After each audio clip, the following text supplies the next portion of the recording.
Je savais que j'aurais dû partir il y a 1 heure.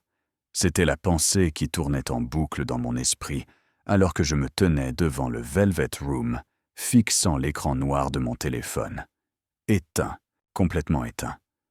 J'appuyais à nouveau sur le bouton d'alimentation, inutilement, comme s'il pouvait soudainement ressusciter par la simple force de ma volonté. L'air de novembre mordait à travers ma fine veste. Mon souffle s'échappait en petits nuages, et je me serrais plus fort contre moi-même, cherchant du regard dans la rue un taxi qui semblait ne jamais vouloir passer dans cette partie de la ville. Pas à minuit, pas dans ce quartier. Je n'étais venu ici que parce que ma collègue Emma m'avait supplié. « Juste un verre, Lily, tu ne sors jamais. » Et elle avait raison. Je ne sortais pas. Je travaillais à la bibliothèque de l'université. Je vivais dans un modeste appartement avec un chat nommé Pepper, et mon idée de l'excitation se résumait à la sortie d'un nouveau livre. Mais Emma m'avait abandonné au bout d'1 heure, partant avec un type dont j'avais déjà oublié le nom. Maintenant, je me tenais seul dans une rue que je ne connaissais pas, sans téléphone, sans monnaie pour l'unique cabine téléphonique que j'avais repérée 2 pâtés de maison plus tôt, et avec le sentiment grandissant d'avoir fait une terrible erreur. La porte du bar s'ouvrit derrière moi, libérant une vague de chaleur et de bruit. Je jetai un coup d'œil instinctif. C'est là que je le vis. Il se tenait dans l'encadrement de la porte, grand et d'une immobilité troublante. Costume sombre, yeux plus sombres encore. Sa présence semblait attirer les ombres vers lui, comme si la lumière se courbait différemment en sa proximité. Il ne me regardait pas encore, mais je sentais pourtant le poids de son existence. 2 hommes flanquaient de ses côtés, tous 2 bâtis comme des gens dont c'était le métier de briser des choses. Je me détournai rapidement. Mon cœur battait soudain bruyamment dans mes oreilles. Mademoiselle. La voix était basse, contrôlée, onéreuse d'une certaine manière. Je prétendis ne pas avoir entendu, faisant un pas vers le trottoir, scrutant désespérément d'éventuels phares. Mademoiselle au téléphone éteint. Je me figeais. Lentement, je me retournai. Il se tenait à 1 mètre de moi désormais, et je ne l'avais pas entendu bouger. De près, il était encore plus déconcertant, mâchoire acérée, cheveux sombres plaqués en arrière, et des yeux qui semblaient voir entièrement à travers les faux-semblants. « Ça va, » dis-je, détestant la petitesse de ma voix. « Vous êtes ici depuis 20 minutes. » Ce n'était pas une question. Il avait observé. Aucun taxi ne viendra. Je marcherai. Vous ne marcherez pas. La certitude dans ces 2 mots me fit redresser l'échine. Pardon ? Quelque chose brilla dans son expression. De l'amusement. Peut-être. Ou de l'intérêt. Il glissa la main dans sa veste, et je me tendis. Mais ce qu'il sortit fut un téléphone, élégant, noir, cher. Il me le tendit. Je le fixais comme s'il risquait de me mordre. « Votre téléphone est déchargé, » dit-il calmement. « Utilisez le mien. Appelez quelqu'un. Je ne vous connais pas. » « Non, » acquiesça-t-il. « Mais vous avez besoin d'un téléphone. Et j'en ai un. Transaction simple. » Je regardai l'appareil. Puis lui. Rien chez cet homme n'était simple. Tout, de sa posture à la façon dont ces hommes montaient de la garde, criait le danger. « Pourquoi ?» murmurai-je. Sa tête s'inclina légèrement. « Pourquoi quoi ? Pourquoi m'aider ?» Pendant un long moment, il ne répondit pas. Puis, parce que vous êtes sur le point de prendre une décision stupide. Marcher seul à minuit dans ce quartier, c'est comme ça que les gens disparaissent. La brutalité de ces mots me glaça le sang. Il fit un pas de plus vers moi. Et je pus sentir son parfum désormais, quelque chose de sombre comme le cèdre. Il pressa le téléphone dans ma main. Ses doigts étaient chauds, et ce bref contact envoya une décharge inexplicable à travers moi. « Appelez quelqu'un » répéta-t-il. « Et quand vous serez rentré saine et sauve, appelez ce numéro. » Il tapota l'écran. Un contact libellé simplement D apparut. « Faites-moi savoir que vous y êtes. » « Je ne comprends pas. » « Vous n'avez pas besoin de comprendre. » L'un de ces hommes apparut à côté d'une voiture noire au bord du trottoir. Une voiture que je n'avais pas remarquée auparavant. La portière arrière s'ouvrit. « Nous allons vous ramener chez vous, » dit l'étranger. Non. Le mot sortit brusquement, instinctif. Je ne monte pas en voiture avec des inconnus. Ce presque sourire à nouveau. Fille intelligente, il désigna le téléphone. Alors appelez quelqu'un, mais faites-le maintenant. Je ne vous laisserai pas ici seul. Il y avait du commandement dans sa voix, mais aussi autre chose. Quelque chose qui ressemblait presque à de l'inquiétude. Mes doigts tremblaient alors que je déverrouillais le téléphone. Pas de mot de passe, ce qui semblait étrange, et composait le numéro de ma colocataire, Sarah. Ça sonna 4 fois avant que sa voix ensommeillée ne réponde. « Allô ? Sarah, c'est Lily. Mon téléphone est mort. Je suis devant un bar appelé le Velvet Room. Peux-tu ? Je t'envoie un Uber tout de suite. 10 minutes. Le soulagement m'envahit. Merci. » Je raccrochais et tentais de lui rendre le téléphone. Il ne le prit pas. « Gardez-le jusqu'à ce que vous soyez chez vous. Puis appelez-moi. » Je ne demande pas. Sa voix descendit d'un ton. « Vous allez rentrer chez vous, verrouiller votre porte et me faire savoir que vous êtes en sécurité. Compris ? » J'aurais dû contester. J'aurais dû être offensé par sa présomption. Au lieu de cela, je me surpris à hocher la tête. « Bonne fille. » Ces 2 mots n'auraient pas dû m'affecter. Ils le firent. Il se tourna vers sa voiture, puis fit une pause. « Quel est ton nom ? » ?»« Lily, » dis-je avant de pouvoir y réfléchir. Il se retourna, et pour la première fois, je vis quelque chose changer dans son expression, quelque chose d'affamé et de contenu à la fois. « Lily », répéta-t-il, comme s'il en goûtait la saveur. Puis, il ouvrit la portière de sa voiture. « Restez visible. Restez sous la lumière. Ne bougez pas tant que votre chauffeur n'est pas là. Attendez, quel est votre nom ? » Il était déjà à moitié dans la voiture. Vous l'avez déjà. La portière se ferma et le véhicule s'éloigna, silencieux et prédateur. Je regardais le téléphone dans ma main, l'unique contact libellé. D. 10 minutes plus tard, l'Uber de Sarah s'arrêta. Je montais, serrant toujours le téléphone de l'étranger, et regardais le Velvet Room disparaître derrière nous. Chez moi, je me tins dans ma petite cuisine, fixant l'appareil coûteux sur le comptoir. Pepper s'enroula autour de mes chevilles en ronronnant. Je devrais supprimer le contact et déposer le téléphone dans un commissariat demain. Au lieu de cela, je le ramassai et appuyai sur D.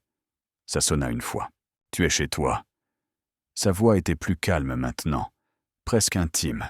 « Oui. » « Porte verrouillée ? » ?»« Oui. » « Bien. Une pause. »« Dors bien, Lily. » Il raccrocha. Je restai là longtemps, tenant le téléphone d'un inconnu, mon cœur battant irrégulièrement. Je ne connaissais pas son nom. Je ne savais pas pourquoi il m'avait aidé. Je ne savais pas pourquoi sa voix me faisait me sentir à la fois en sécurité et terrifié. Je savais seulement que quelque chose avait basculé ce soir, que le monde que je connaissais, petit, sûr, prévisible, s'était fissuré.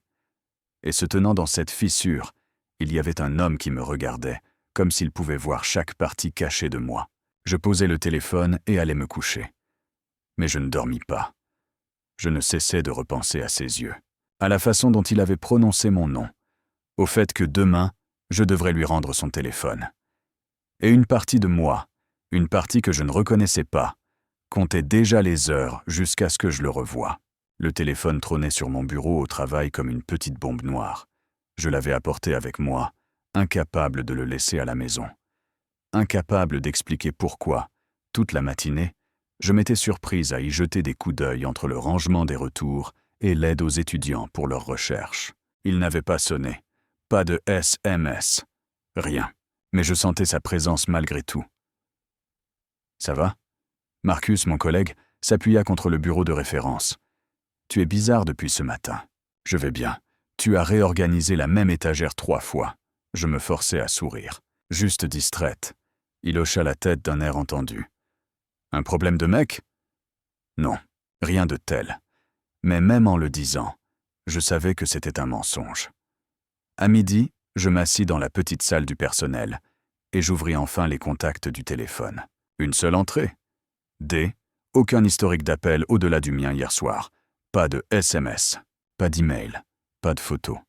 C'était comme si le téléphone n'existait que pour que je puisse le joindre. Qui transporte un téléphone sans aucune information personnelle? Je sortis la carte de visite que j'avais trouvée glissée dans l'étui du téléphone ce matin. Papier cartonné épais. noir, avec seulement un nom et une adresse imprimés en argent. Dominique Lavelle, le Velvet Room, demande privée uniquement. J'avais cherché le nom sur Google immédiatement. Rien d'utile. Quelques enregistrements d'entreprise, des mentions dans les pages mondaines lors de galas de charité, mais aucune information réelle. Pas de réseaux sociaux, pas d'interview. C'était comme s'il existait dans les interstices des registres publics. Lily, je sursautais, manquant de faire tomber le téléphone. Ma superviseure, Ruth, se tenait sur le pas de la porte. « Désolé, je voulais juste te dire que tu peux partir plus tôt si tu veux. Journée calme. »« Merci. » Elle partit, et je restais assise là à fixer l'adresse sur la carte. Je devrais renvoyer le téléphone par la poste, le laisser au bar. N'importe quoi sauf ce que j'envisageais. 20 minutes plus tard, je me tenais devant le Velvet Room. En plein jour, il avait l'air différent. Toujours cher. Façade noire. Lettres dorées. Porte lourde, mais moins menaçante. Presque élégant. Je poussai l'entrée. L'intérieur n'était que bois sombre et cuir. Vide, à l'exception d'une femme derrière le bar qui polissait des verres. Elle leva les yeux. M'évalua d'un seul regard froid. C'est fermé. Je sais. Je dois rendre quelque chose. Je brandis le téléphone. Son expression changea immédiatement. « Attendez ici !» Elle disparut par une porte dérobée. Je restais là maladroitement dans l'espace vide, soudain consciente d'être à ma place nulle part. Mon gilet de friperie et mon jean usé semblaient particulièrement miteux face à toute cette obscurité polie. La porte du fond s'ouvrit. Il émergea comme s'il m'avait attendu. Même costume sombre, bien que différent d'hier soir. Même mouvement contrôlé, mais sous une meilleure lumière. Je pouvais voir davantage la légère cicatrice au-dessus de son sourcil gauche. La façon dont sa montre coûtait probablement plus cher que ma voiture. La certitude absolue dans sa posture. Lily. Mon nom, encore. Pourquoi sonnait-il différemment quand il le prononçait ? « Je suis venu rendre votre téléphone. » Je le lui tendis. Il ne le prit pas. Au lieu de cela, il se rapprocha, m'étudiant avec cette intensité troublante. « Vous n'aviez pas besoin de venir en personne. Il semblait cher. » Je ne voulais pas simplement le laisser.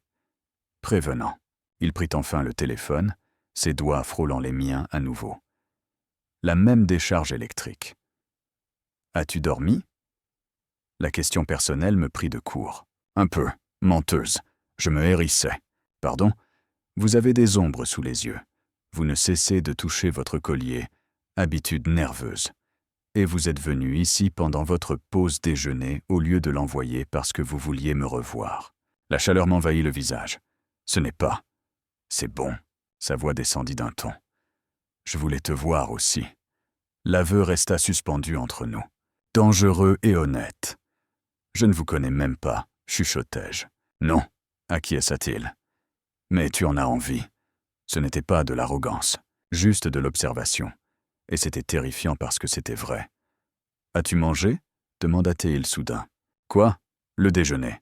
As-tu mangé ? » Je. « Non. » Il fit un geste vers le fond. « Alors mange avec moi. Je devrais retourner au travail. On vous a donné votre après-midi. Je le sais parce que je vous ai vu regarder votre montre 3 fois, en calculant le temps qu'il vous reste. » Cet homme remarquait tout. « Pourquoi ?» demandai-je. « Pourquoi cela vous importe-t-il que je mange ? Pourquoi m'avoir donné votre téléphone hier soir ? Pourquoi tout cela ?» Dominique resta silencieux un long moment. Puis, parce que quand je vous ai vu dehors, transi et seul, quelque chose en moi a décidé que vous ne resteriez pas ainsi. Vous ne prenez pas de décision pour moi, pas d'habitude. Il inclina la tête. Mais vous éveillez mes instincts protecteurs. Nous sommes des étrangers, pour l'instant. La certitude dans ces mots me coupa le souffle. Contre tout instinct qui me criait de fuir, je me surpris à hocher la tête. Son presque sourire apparut. « Viens. » Il me conduisit par la porte de derrière dans une pièce privée à laquelle je ne m'attendais pas. Un bureau, mais confortable. Canapé en cuir, bureau massif, mur tapissé de livres. Une table était déjà dressée pour le déjeuner. Vous saviez que je viendrais, réalisai-je. J'espérais. Nous nous assîmes.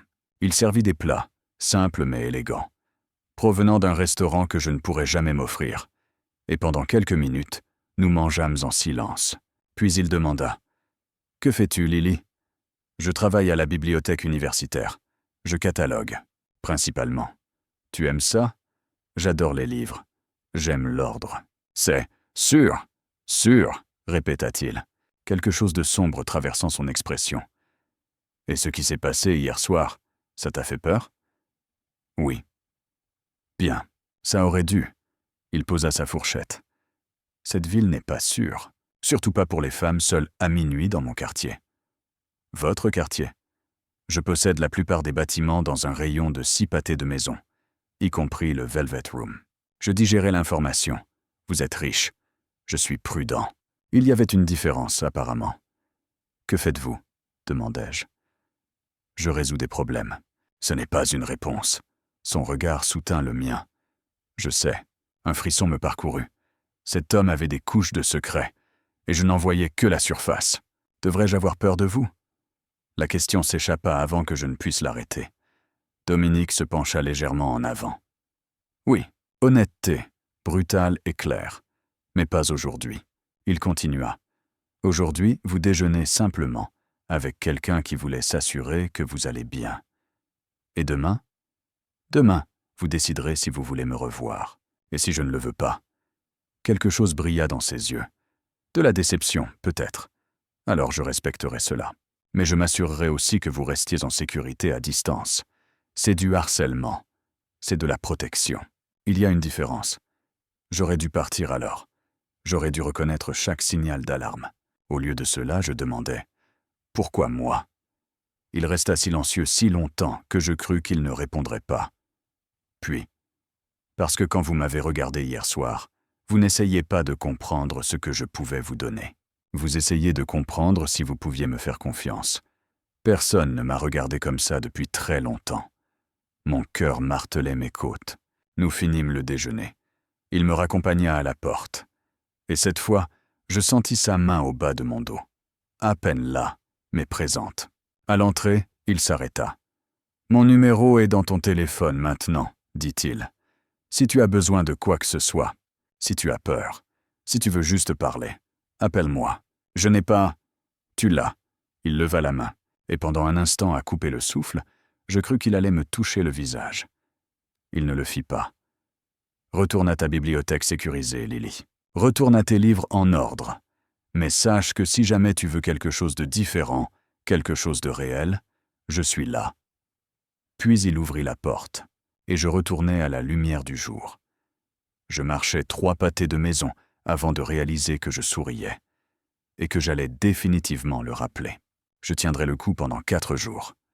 4 jours à prétendre que je ne pensais pas à lui, à cataloguer des livres et à suivre ma routine, et à me dire que ce déjeuner avait été un événement unique, une étrange anomalie dans ma vie ordinaire. Mais le 4e soir, alors que j'étais couché et incapable de dormir, je ramassai mon téléphone.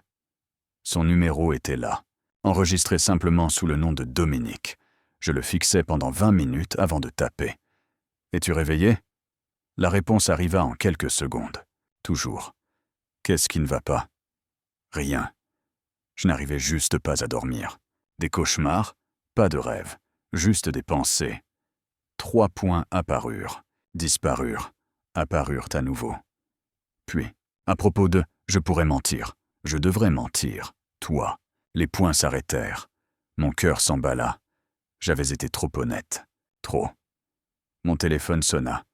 Je répondis avant de pouvoir trop réfléchir. « Allô, dis-moi. » Sa voix était plus rauque que dans mon souvenir. Intime dans l'obscurité.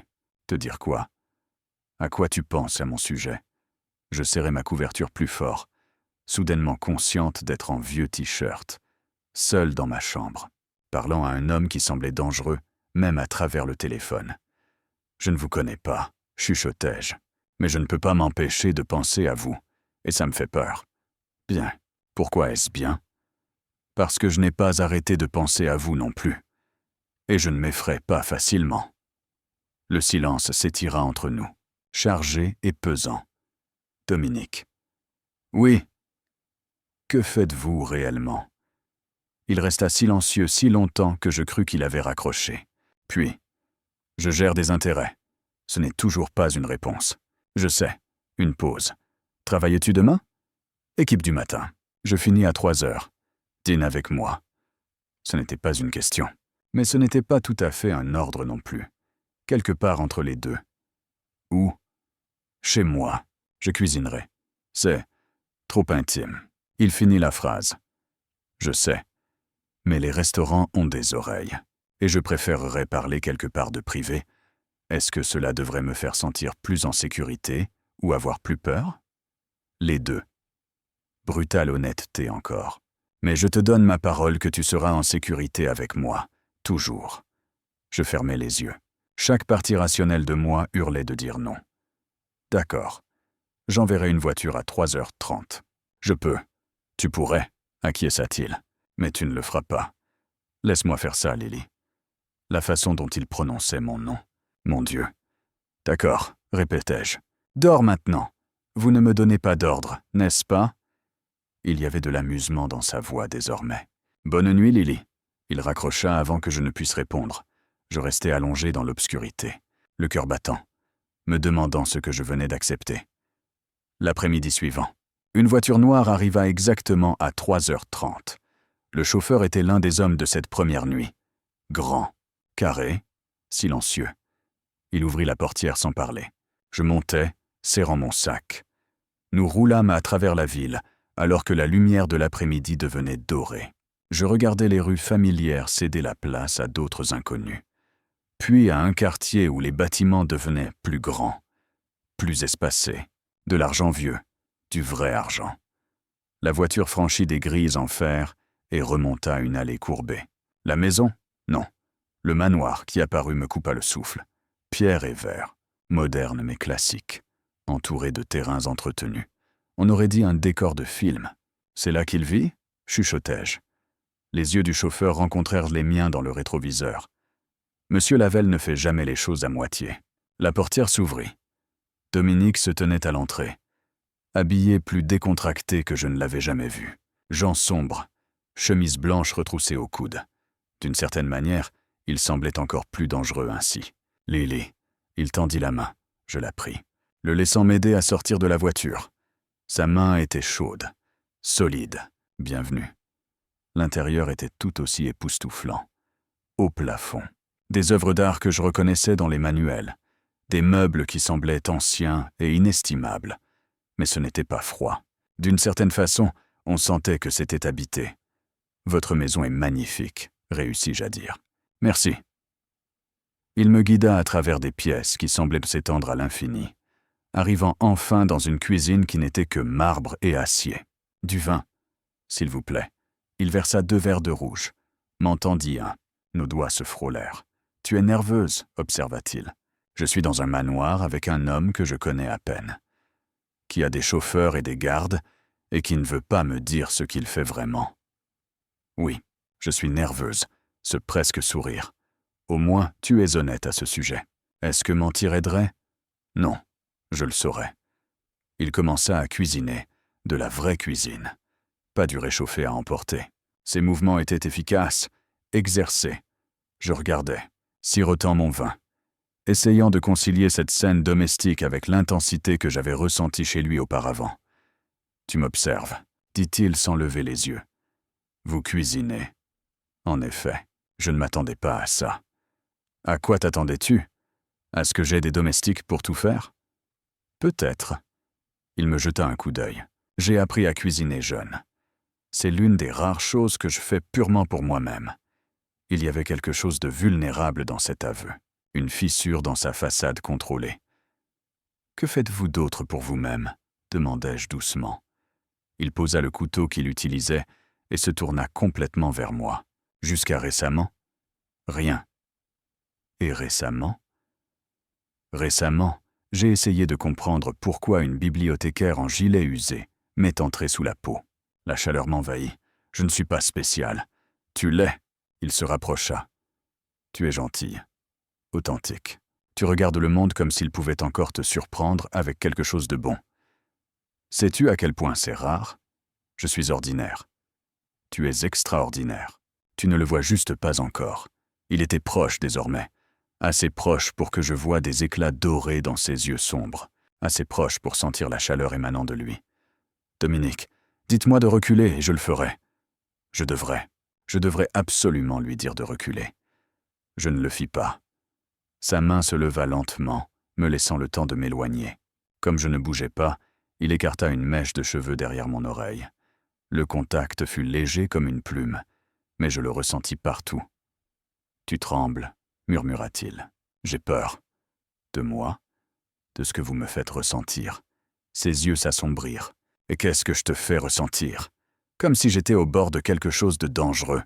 Comme si un pas de plus et j'allais tomber. »« Tu tomberas, » acquiesça-t-il. Son pouce traça ma mâchoire. « Mais je te rattraperai. Vous ne pouvez pas promettre ça. Je le peux.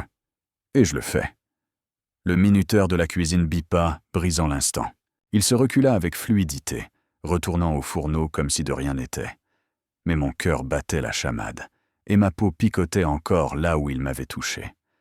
Nous mangeâmes sur une petite table surplombant le domaine. La nourriture était parfaite. Des pâtes aux herbes dont je ne pouvais citer le nom. Du pain qui fondait sur la langue. Des saveurs qui parlaient de soin et de savoir-faire. « C'est incroyable, » dis-je. La recette de ma grand-mère. Elle a insisté pour que j'apprenne. Est-elle partie? Il y a 10 ans maintenant. Son expression vacilla avec quelque chose ressemblant à de la douleur. C'était la dernière personne qui me voyait simplement comme Dominique, pas ce que je suis devenu.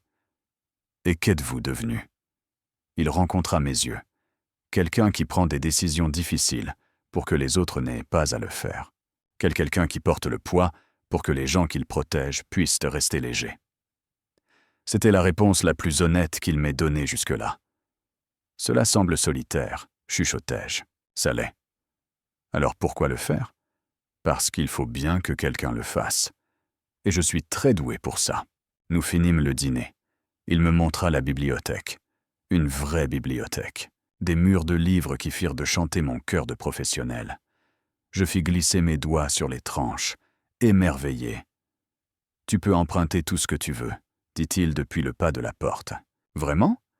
Je pense que tu les apprécierais plus que moi ces derniers temps. » Je sortis une édition originale que je reconnus, la berçant avec précaution. C'est précieux. C'est juste un livre. C'est un morceau d'histoire. Il m'observa avec cette intensité encore. Tu les aimes vraiment. Les livres m'ont sauvé, avouai-je. Quand la vie semblait trop grande ou trop effrayante, je pouvais disparaître dans une histoire, devenir quelqu'un d'autre pendant un moment. Et maintenant? Je le regardais. Maintenant, je ne suis plus sûr de vouloir disparaître. Quelque chose changea dans l'air entre nous, quelque chose d'inévitable. Le trajet du retour se fit en silence. Il insista pour m'accompagner, assis à côté de moi sur la banquette arrière. Devant mon immeuble, il me raccompagna jusqu'à ma porte. « Merci pour le dîner, » dis-je. « Merci d'être venu. » Je déverrouillai ma porte, hésitais. « Dominique? Oui? » J'ai toujours peur. Je sais. Il s'appuya contre le cadre de la porte. « Mais tu es venu quand même. C'est courageux. Ou stupide. Non, courageux. » Ses yeux tinrent les miens. « Dors bien, Lily. » Il se tourna pour partir. « Attendez. » Il se retourna. « Quand vous reverrai-je » Ce presque sourire devint un vrai. « Plus tôt que tu ne le penses. » Les fleurs arrivèrent à mon travail le lendemain matin. Des roses blanches, des douzaines, disposées dans un vase en cristal qui coûtait probablement plus cher que mon loyer. La carte était simple. « Merci pour hier. D. » Bordel de merde. Emma souffla, apparaissant à côté de mon bureau. Qui est l'admirateur secret?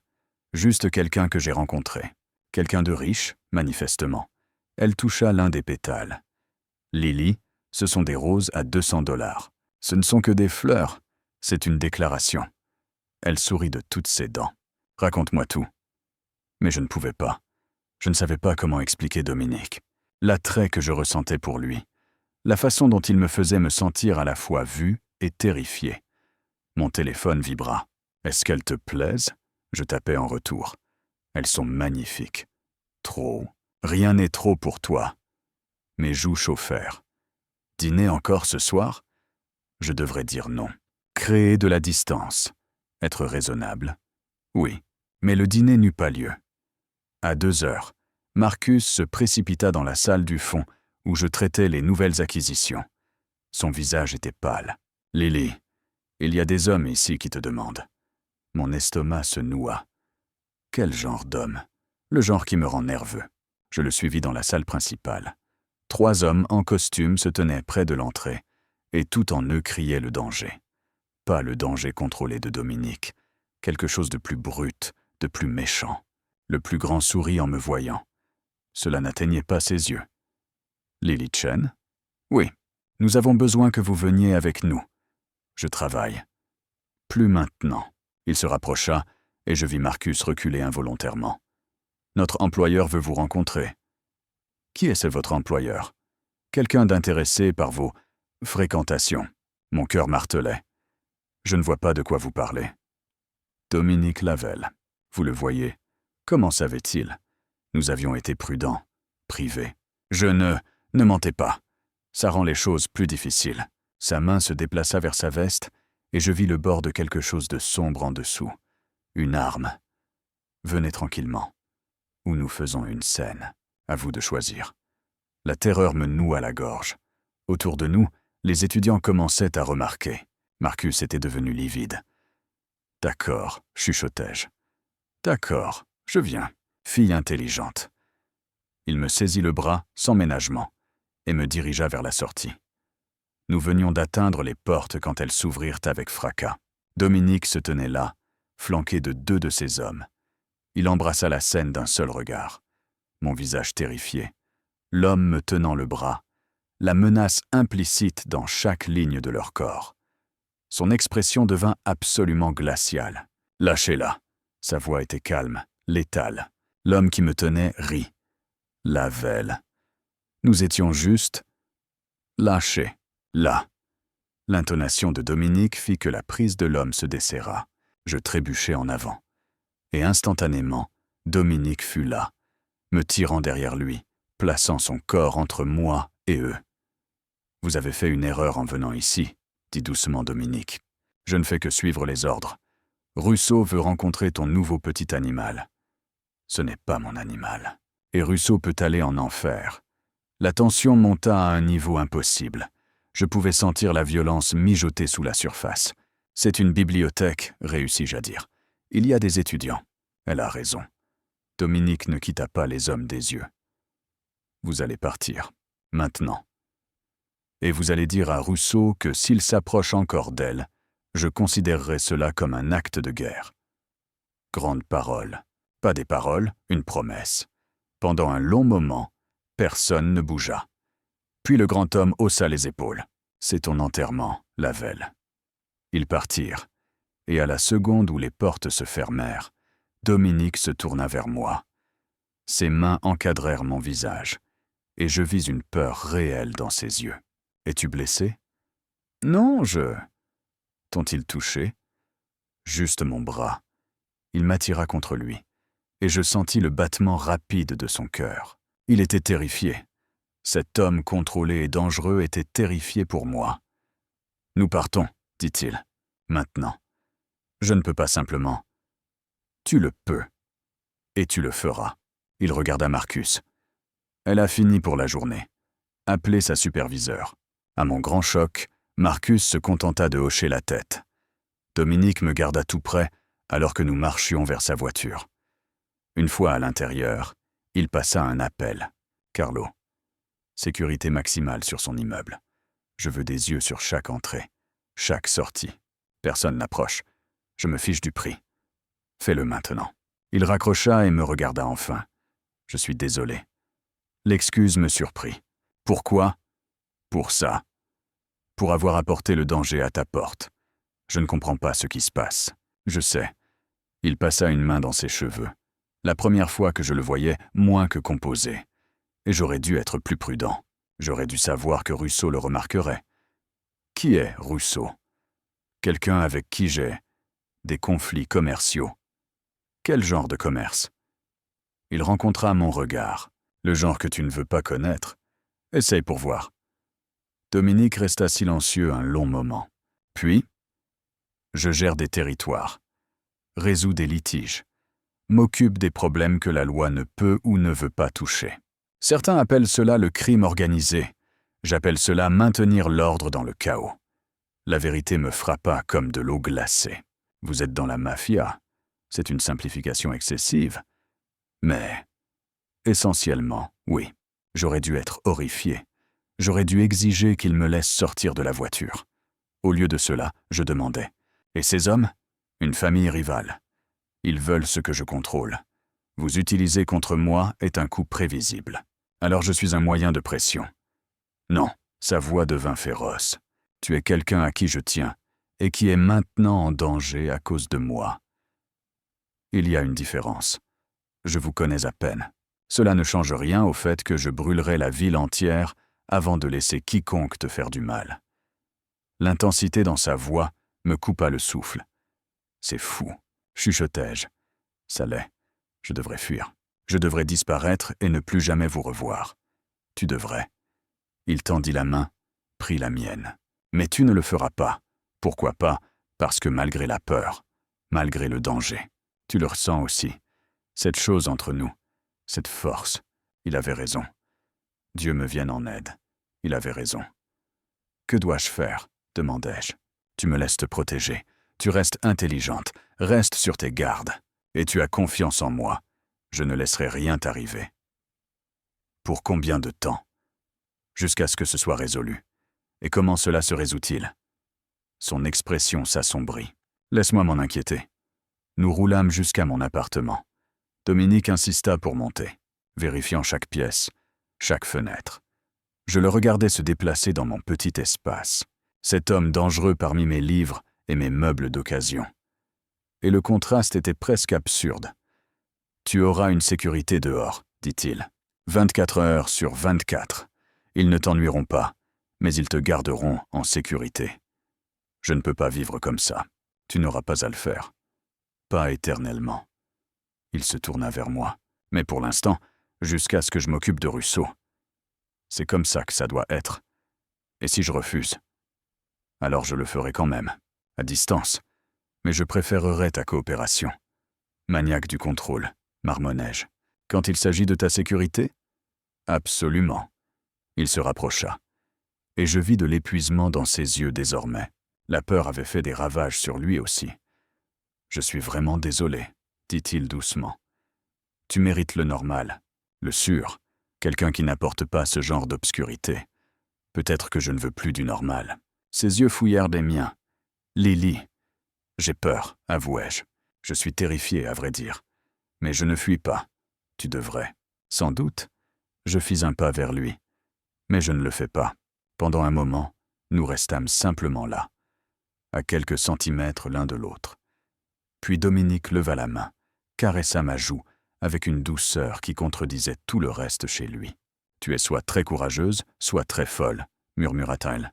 « Peut-être les deux. » « Définitivement les deux. » Son pouce traça ma pommette. « Je dois aller m'occuper de ça, mais je reviendrai. Et je t'appellerai ce soir. Promis? » Promis. Il partit. Mais pas avant d'avoir vérifié 3 fois mes verrous et m'avoir fait promettre de l'appeler si n'importe quoi, absolument n'importe quoi, semblait suspect. Par ma fenêtre, je le regardais s'éloigner. Je regardais le SUV noir qui se gara en face pour prendre position. Ma vie avait changé en 1 semaine. Complètement changé. Je devrais être terrifié.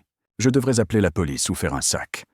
Au lieu de cela, je ramassai mon téléphone et lui envoyai un message. « Sois prudent. » Sa réponse fut immédiate. « Toujours. C'est une promesse que je te fais désormais. » Je me recroquevillai sur mon canapé, Pepper ronronnant à mes côtés, et j'essayais de digérer tout cela. La mafia, les familles rivales, les détails de protection.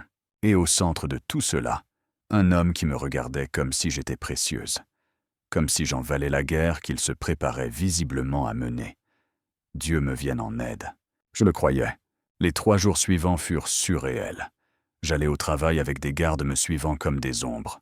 Je rentrais chez moi pour découvrir que Dominique avait organisé des livraisons de courses, qu'il avait d'une manière ou d'une autre payé mon loyer pour les 3 prochains mois, malgré mes protestations, qu'il avait laissé des livres sur mon paillasson, des livres que j'avais mentionné vouloir. Il appelait chaque soir. et nous parlions pendant des heures, de tout et de rien. J'appris qu'il aimait le jazz, détestait la foule, lisait des livres d'histoire pour s'endormir.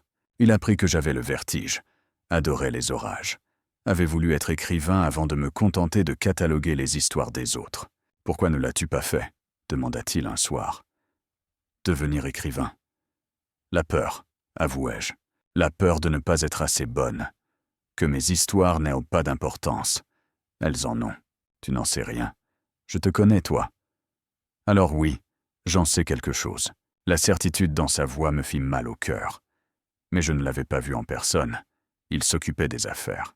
Ce qui, j'avais appris, signifiait se préparer à la confrontation, quelle qu'elle soit, avec Rousseau. Le 4e soir, il appela plus tôt que d'habitude. « Viens chez moi demain, dit-il. Reste pour le week-end. Dominique, s'il te plaît, je te veux quelque part où je te sais en totale sécurité. Et je... » Il fit une pause. « Tu me manques. » Ces 3 mots m'achevèrent. D'accord. La voiture me chercha le vendredi soir. Même chauffeur, même silence. Mais cette fois, je n'étais pas nerveuse. J'étais impatiente. Dominique m'accueillit à la porte. Il avait l'air fatigué, des ombres sous les yeux, de la tension dans les épaules. Mais quand il me vit, quelque chose se relâcha dans son expression. « Salut » dis-je doucement. « Salut ». Il prit mon sac, puis m'attira dans une étreinte qui ressemblait à un retour à la maison. Je pressai mon visage contre son torse, sentis son cœur battre, et je me laissai détendre pour la première fois depuis des jours. « Je suis si heureux que tu sois là », murmura-t-il dans mes cheveux. Moi aussi. Il avait préparé le dîner à nouveau. Quelque chose de simple et parfait. Nous mangeâmes sur la terrasse alors que le soleil se couchait, peignant le ciel de teintes d'ambre et de rose. « C'est magnifique ici, » dis-je. « C'est solitaire d'habitude. » Il tendit la main sur la table, prit la mienne, moins maintenant. Après le dîner, il me montra la chambre d'amis, parfaitement aménagée, surplombant les jardins. « Tu seras à ton aise ici, » dit-il. « Où est votre chambre ?»« Au bout du couloir. »« Mais Lily... » Il se rapprocha. « Je veux que tu saches que rien ne se passe ici que tu ne veuilles pas. Tu es en sécurité avec moi de toutes les façons possibles. Je sais. Vraiment ?» Je rencontrai ses yeux. Oui, quelque chose brilla dans son regard. Du désir, contenu mais présent. Bien, nous passâmes la soirée dans sa bibliothèque. Il lisait dans un fauteuil tandis que je me recroquevillais sur le canapé avec un livre. Et cela semblait si naturel, si juste, que cela m'effrayait presque. À un moment donné, j'ai dû m'assoupir, car je me réveillais alors qu'il me portait. « Je peux marcher, » murmurai-je. « Je sais. » Mais il ne me posa pas avant que nous ayons atteint la chambre d'amis. Il me déposa délicatement sur le lit. « Dors, ma chérie. » Ce mot doux fit tressaillir mon cœur. « Reste, » chuchotai-je. Il s'immobilisa. « Lily, juste pour parler, s'il te plaît. Je ne veux pas être seul. » Pendant un instant, je crus qu'il allait refuser. Puis il fit le tour de l'autre côté du lit, s'allongea par-dessus les couvertures tandis que je restais en dessous. « Dis-moi quelque chose de vrai, » dis-je dans l'obscurité. « Comme quoi ? Quelque chose que vous ne dites à personne d'autre. » Il resta silencieux si longtemps que je crus qu'il ne répondrait pas. Puis, « Je suis fatigué d'être ce que tout le monde attend de moi, de tout porter seul. Parfois, je veux juste être, doux. » La vulnérabilité dans sa voix fendit quelque chose en moi. Je tendis la main. Trouvez la sienne. Vous pouvez être doux avec moi. Ses doigts se serrèrent autour des miens. Tu me donnes envie de choses impossibles. Comme quoi ? Le normal, la paix.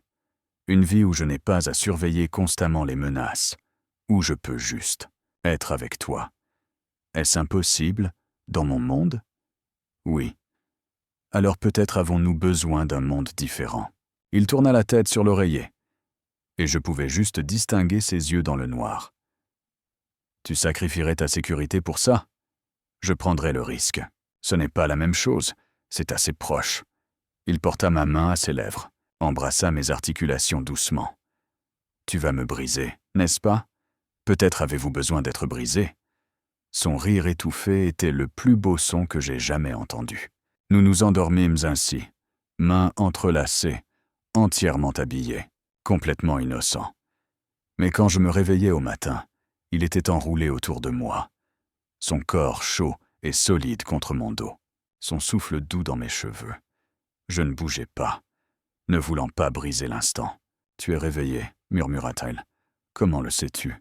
Ta respiration a changé. » Son bras se serra autour de ma taille. « Est-ce que ça va? » « Oui. » Nous restâmes là alors que la lumière du matin filtrait à travers les rideaux, et je sentis quelque chose changer entre nous, quelque chose s'approfondir. « Dominique? Que se passe-t-il quand tout cela sera fini? Quand Russo sera réglé? Nous découvrirons ce que c'est, ce que nous sommes. Et si nous n'entrons pas dans les mondes de l'autre, alors nous en créerons un nouveau. » Je me tournai dans ses bras pour lui faire face. Ses cheveux étaient ébouriffés, ses yeux doux. Et il paraissait plus jeune d'une certaine façon, moins accablé. « Tu le penses vraiment ?» chuchotai-je. Chaque mot. Sa main monta pour encadrer mon visage. Et cette fois, quand il me toucha, il y avait quelque chose de différent. Pas seulement de la retenue, mais un désir à peine contrôlé. « Je dois te dire quelque chose, » dit-il doucement. « Quoi ? Je suis très proche de faire quelque chose que je m'étais promis d'attendre. » Mon cœur s'emballa. « Quoi donc ? » ?»« T'embrasser. » L'aveu resta suspendu entre nous, chargé et dangereux. « Qu'est-ce qui vous arrête ?» chuchotai-je. Savoir qu'une fois que j'aurai commencé, je ne voudrais plus m'arrêter. Et tu mérites de la lenteur. Tu mérites de la délicatesse. Et si je ne voulais pas de délicatesse? Ses yeux s'assombrirent. Ne dis pas des choses comme ça. Pourquoi? Parce que mon contrôle, dès qu'il s'agit de toi, ne tient déjà qu'à un fil. Je me sentis soudainement audacieuse et téméraire. Alors peut-être devriez-vous lâcher prise, Lily. Je réduis la distance. Le baiser fut d'abord doux, hésitant. Ses lèvres étaient chaudes, tendres, questionneuses. Puis je me pressai davantage contre lui, et quelque chose en lui se brisa. Sa main glissa dans mes cheveux, inclinant ma tête tandis que le baiser s'approfondissait. C'était tout ce que j'avais imaginé, et rien de ce à quoi je m'étais préparé, dévorant, intense, empli d'une faim à peine contenue. Quand nous nous séparâmes enfin, tous deux essoufflés, il appuya son front contre le mien. « Tu vas être ma faim, » chuchota-t-il. « Tant mieux. » Il rit, le son rauque et sincère. Puis il m'embrassa à nouveau, plus lentement cette fois, plus doucement.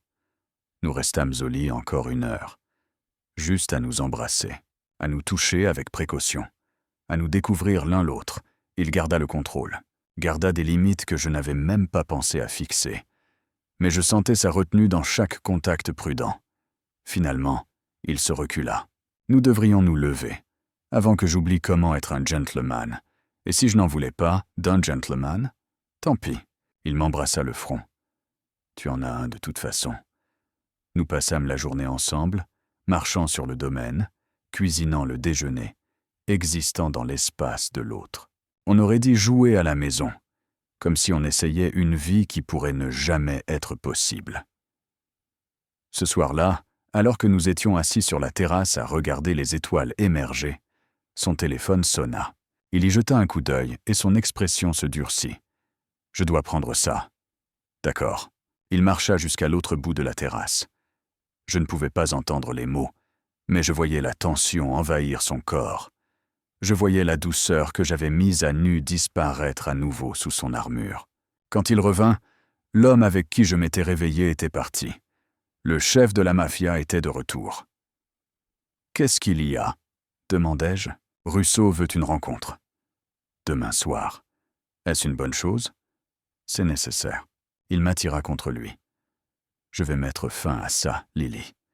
Y mettre fin pour que tu sois en sécurité. Pour que nous puissions découvrir ce qui vient ensuite. Promets-moi d'être prudent. Je te le promets. » Il releva mon menton. « Et je te promets que je reviendrai vers toi. Tu as intérêt. » Il m'embrassa alors, d'un baiser profond et désespéré, comme s'il essayait de mémoriser mon goût. Et quelque part au fond de mon esprit, une voix chuchota que c'était peut-être le calme avant une terrible tempête. Le dimanche matin arriva trop vite. Je me réveillais seul, le lit froid là où Dominique s'était tenu. Quand je le trouvai, il était dans son bureau, entouré de papiers et de cartes, le téléphone pressé contre l'oreille. Parlant en italien, il leva les yeux quand j'entrais. Et quelque chose dans son expression me dit que l'homme d'hier était à nouveau enfermé. Il finit son appel. « Tu devrais prendre ton petit déjeuner. Carlo te ramènera chez toi cet après-midi. Je peux rester. » Non. Le mot fut sec, final, puis plus doux. Je dois me préparer pour ce soir. Et je dois savoir que tu es quelque part de sûr. Votre maison est sûre, pas quand je m'apprête à partir en guerre. La brutalité de ces mots me glaça. Il se leva, s'approcha de moi, me prit dans ses bras. « Je suis désolé, je ne veux pas que tu partes, mais j'ai plus besoin de te savoir en sécurité que de te savoir proche pour l'instant. Qu'est-ce qui va se passer ce soir? Je vais faire comprendre très clairement que tu es hors limite. Que te toucher signifie déclarer la guerre à ma famille. Ta famille, pas par le sang, par serment. » Il recula assez pour me regarder. « Il y a des alliances, Lily, des lignes tracées. Et je vais m'assurer que tout le monde sache que tu es de mon côté de cette ligne. Et si Rousseau n'est pas d'accord ?» Son expression devint glaciale. Alors je l'obligerai à l'être. Je compris ce qu'il ne disait pas. La violence, peut-être la mort. C'est à cause de moi, chuchotai-je. Non, c'est à cause d'hommes qui pensent pouvoir prendre ce qui n'est pas à eux. Tu n'es que le catalyseur. Je ne veux pas que tu sois blessé. Je ne le serai pas. Il m'embrassa le front. Mais j'ai besoin que tu fasses donc quelque chose pour moi. Quoi? Si n'importe quoi arrive, si tu entends quelque chose de mauvais, si mes hommes te disent que je ne reviens pas, je veux que tu me promettes de laisser Carlo te protéger, que tu lui feras confiance pour t'emmener quelque part en sécurité. Dominique, promets-le-moi, Lily. La peur dans ses yeux me serra la poitrine. Je le promets. Bonne fille. Carlo me ramena en silence. Quand nous arrivâmes, il monta, vérifia mon appartement. Je serai dehors, dit-il. S'il se passe quoi que ce soit, vous appelez Monsieur Lavelle immédiatement. Répondra-t-il? Pendant la réunion. L'expression de Carlo était illisible. Pour vous? Toujours. Je passais l'après-midi à faire les 100 pas. J'appelais ma mère. J'eus une conversation superficielle où je prétendis que tout allait bien. Je nourris Pepper. J'essayais de lire et j'abandonnais après avoir relu la même page 6 fois. À 6 heures, mon téléphone sonna. « Ça commence bientôt », dit Dominique. Sa voix était calme, contrôlée. « Je voulais entendre ta voix d'abord. J'ai peur. Je sais. Mais j'ai besoin que tu sois courageuse encore un peu. Quand aurai-je de tes nouvelles? Minuit? Peut-être plus tard. Mais je t'appellerai, Lily. Je te le promets. D'accord. Encore une chose. Quoi? Si ça tourne mal. Si quelque chose m'arrive. Ne faites pas, l'interrompis-je. Ne dis pas ça. Écoute. Sa voix était ferme. Si quelque chose arrive, Carlo a des instructions. De l'argent. De la protection. Tout ce dont tu auras besoin. On s'occupera de toi. Je ne veux pas d'argent. Je vous veux, vous. Je sais, ma chérie. Je le veux aussi. Une pause. Je dois y aller. Dominique. Oui? Revenez vers moi. Toujours. La ligne coupa. J'essayais de me distraire. La télé. Encore des tentatives de lecture ratées. Nettoyer une cuisine déjà propre. À 10 heures, mon téléphone vibra avec un SMS d'un numéro inconnu. Tu devrais savoir ce qu'il est réellement. Mon estomac se noua. Un autre SMS. Il a tué des gens. Détruit des familles. Tu es avec un monstre. Puis des photos commencèrent à arriver. Dominique dans ce qui semblait être des images de vidéosurveillance sortant de bâtiments, montant dans des voitures, entouré d'hommes armés. Rien de définitivement incriminant. Mais le message était clair. Un dernier SMS. Quitte-le, ou tu seras détruite toi aussi. C'est ton unique avertissement. Je bloquai le numéro avec des mains tremblantes. Mais les photos restèrent dans mon esprit. Il n'avait jamais prétendu être innocent. M'avait dit ouvertement ce qu'il était. Mais le voir les preuves de la violence que sa vie contenait, le rendait réel d'une manière que les mots n'avaient pas faite. Mon téléphone sonna. Emma. « Hé, ça va? Tu as été portée disparue toute la semaine. Je vais bien. Juste occupé. Avec le gaz aux fleurs? » J'hésitais. Ouais. Lily, je dois te dire quelque chose. Quelqu'un est venu à mon appartement pour poser des questions sur toi. Mon sang ne fit qu'un tour. Qui? Je ne sais pas. Il a dit qu'il était un vieil ami, mais quelque chose me semblait louche. Il demandait « Qui tu vois? Où tu passes ton temps ?» Sa voix baissa d'un ton. Devrais-je m'inquiéter? Non. Ne dis juste rien à personne à mon sujet, d'accord? Qu'est-ce qui se passe? Je ne peux pas expliquer. Mais s'il te plaît, Emma, ne parle de moi à personne. Tu me fais peur. Ça va, je te le promets. Fais-moi juste confiance là-dessus. Nous raccrochâmes, et j'appelai immédiatement Dominique. Ça tomba sur sa messagerie. J'appelai Carlo. Miss Chen? Quelqu'un a abordé mon ami pour poser des questions sur moi. Quelqu'un qui semblait louche. Je l'entendis relayer l'information à quelqu'un. Nous nous en occupons. Restez à l'intérieur. Verrouillez vos portes. Est-ce que Dominique va bien? La réunion est toujours en cours. C'est tout ce que je sais. Les heures s'écoulèrent lentement. 11 heures. 11h30. Minuit passa. Aucun appel. À 1h du matin, je vibrais de peur. J'appelai Carlo à nouveau. Je n'ai pas eu de ses nouvelles non plus, admit-il. Mais cela ne veut pas dire que quelque chose ne va pas. Ces choses prennent du temps. Il avait dit minuit. Je sais. À 2h du matin, on frappa à ma porte. Mon cœur s'arrêta. Carlo avait dit de rester à l'intérieur, de n'ouvrir la porte à personne. Lily, la voix de Dominique, rauque et fatiguée. C'est moi. J'ouvris la porte brusquement. Il se tenait là, veste de costume disparue, chemise partiellement débraillée, ayant l'air épuisé mais entier. Vivant, je me jetai sur lui. Il me rattrapa, recula légèrement sous le choc, puis me tint fermement alors que je tremblais contre lui. « Ça va », murmura-t-il. « Ça va, ma chérie. Vous n'avez pas appelé. Vous aviez dit minuit, et vous n'avez pas appelé. Je sais. Je suis désolé. Les choses l'ont traîné, et je devais venir directement ici. J'avais besoin de te voir. Je reculais assez pour le regarder. Que s'est-il passé? Allons à l'intérieur. Dans mon petit appartement. Il paraissait encore plus déplacé que d'habitude. Cet homme dangereux, au milieu de mes affaires paisibles. Mais quand il se laissa tomber sur mon canapé et m'attira près de lui, cela sembla juste. « Rousseau a accepté les termes, dit-il. Tu es hors limite, protégé sous mon nom. Il ne te touchera pas, ni personne de ton entourage. Juste comme ça? Pas juste comme ça. J'ai dû faire des concessions, céder des territoires que je voulais garder. Mais tu vaux plus que de la terre. Dominique, j'ai été clair. Tu es à moi et sous ma protection. » Ses yeux rencontrèrent les miens. Si quiconque essaie de t'utiliser contre moi, il fera face à des conséquences qu'il ne peut imaginer. C'est fini, Lily. Tu es en sécurité. Le soulagement. Et autre chose, quelque chose de plus sombre m'envahit. Quelqu'un m'a envoyé des messages ce soir, des photos de vous, disant que je devrais vous quitter. Sa mâchoire se crispa.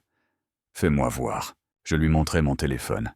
Il étudia les photos, son expression devenant glaciale. « Les gens de Rousseau, ils testaient ta loyauté, essayaient de te faire fuir. » Il me regarda. « Est-ce que ça a marché? Est-ce que ça aurait dû? Probablement. » Eh bien, non. Il m'attira contre lui, embrassa le sommet de ma tête. « Tu devrais fuir. Tu devrais être assez intelligente pour partir. » Je suppose que je ne suis pas si intelligente. Ses bras se serrèrent autour de moi. Ou peut-être que tu es plus intelligente que nous deux. Peut-être que tu vois quelque chose qui vaut la peine de rester. C'est le cas. Nous restâmes assis en silence, juste à nous tenir l'un l'autre. Finalement, il dit « Je devrais y aller. Te laisser dormir. Reste. »« Lily, s'il te plaît. Je ne veux pas être seul ce soir. » Il hésita, puis hocha la tête. « D'accord. » Nous allâmes dans ma chambre. Je me changeai dans la salle de bain, ressorti en pyjamadou. Il avait retiré ses chaussures et sa chemise, se tenait là en simple pantalon de costume, et je vis des cicatrices que je n'avais fait qu'imaginer auparavant, les preuves d'une violence survécue. Je m'approchai de lui, posai ma main sur son cœur. « Vous êtes revenu vers moi, je le ferai toujours. » Nous montâmes au lit, et il m'attira contre lui. Sa chaleur m'entoura. Son cœur battait régulièrement sous mon oreille. « Dominique, je suis en train de tomber amoureuse de vous. » Il s'immobilisa. « Puis je suis déjà tombé. » Je relevai la tête. trouver ses yeux dans le noir. « Qu'est-ce qu'on fait maintenant » chuchotai-je. « Maintenant » Il écarta les cheveux de mon visage. « Maintenant, nous découvrons comment faire fonctionner cela, comment construire quelque chose de réel au milieu de toute cette obscurité. Est-ce possible, avec toi ? Je pense que tout est possible. » Il m'embrassa alors, un baiser lent et profond, et je me laissais le croire. Je me réveillais avec la lumière du soleil filtrant à travers mes rideaux, et le bras de Dominique autour de ma taille. Pendant un moment, je restais immobile, savourant la chaleur, la sécurité, le simple miracle de sa présence. « Tu penses trop fort », murmura-t-il contre mon cou. « Comment peux-tu savoir que je pense ?»« Ton corps se tend. » Ses lèvres frôlèrent mon épaule. « Qu'est-ce qui se passe dans cette belle tête ?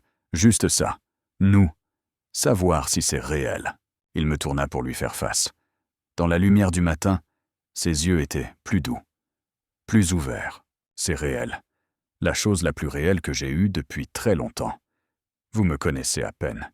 Je sais que tu es gentille, courageuse, que tu vois le bien dans le monde malgré les raisons de ne pas le faire, que tu me donnes envie d'être meilleur que je ne le suis. Son pouce traça ma pommette.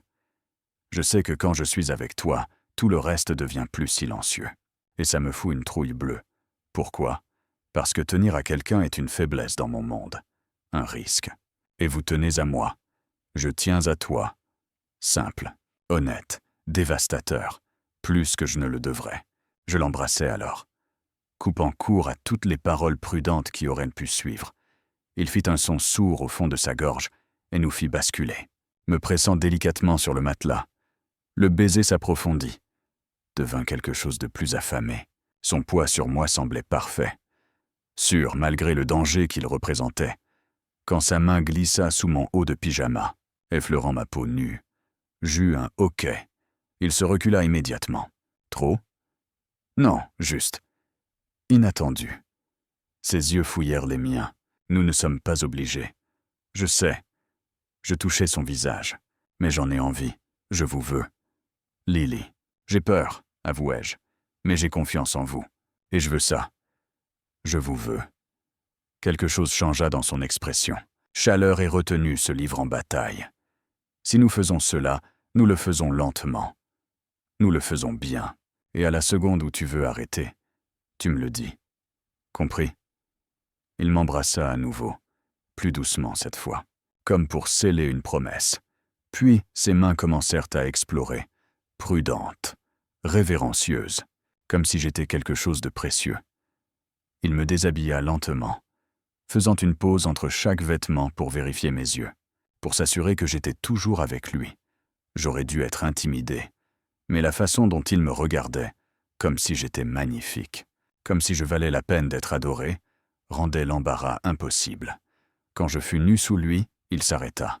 « Tu es parfaite », chuchota-t-il. « Je ne le suis pas.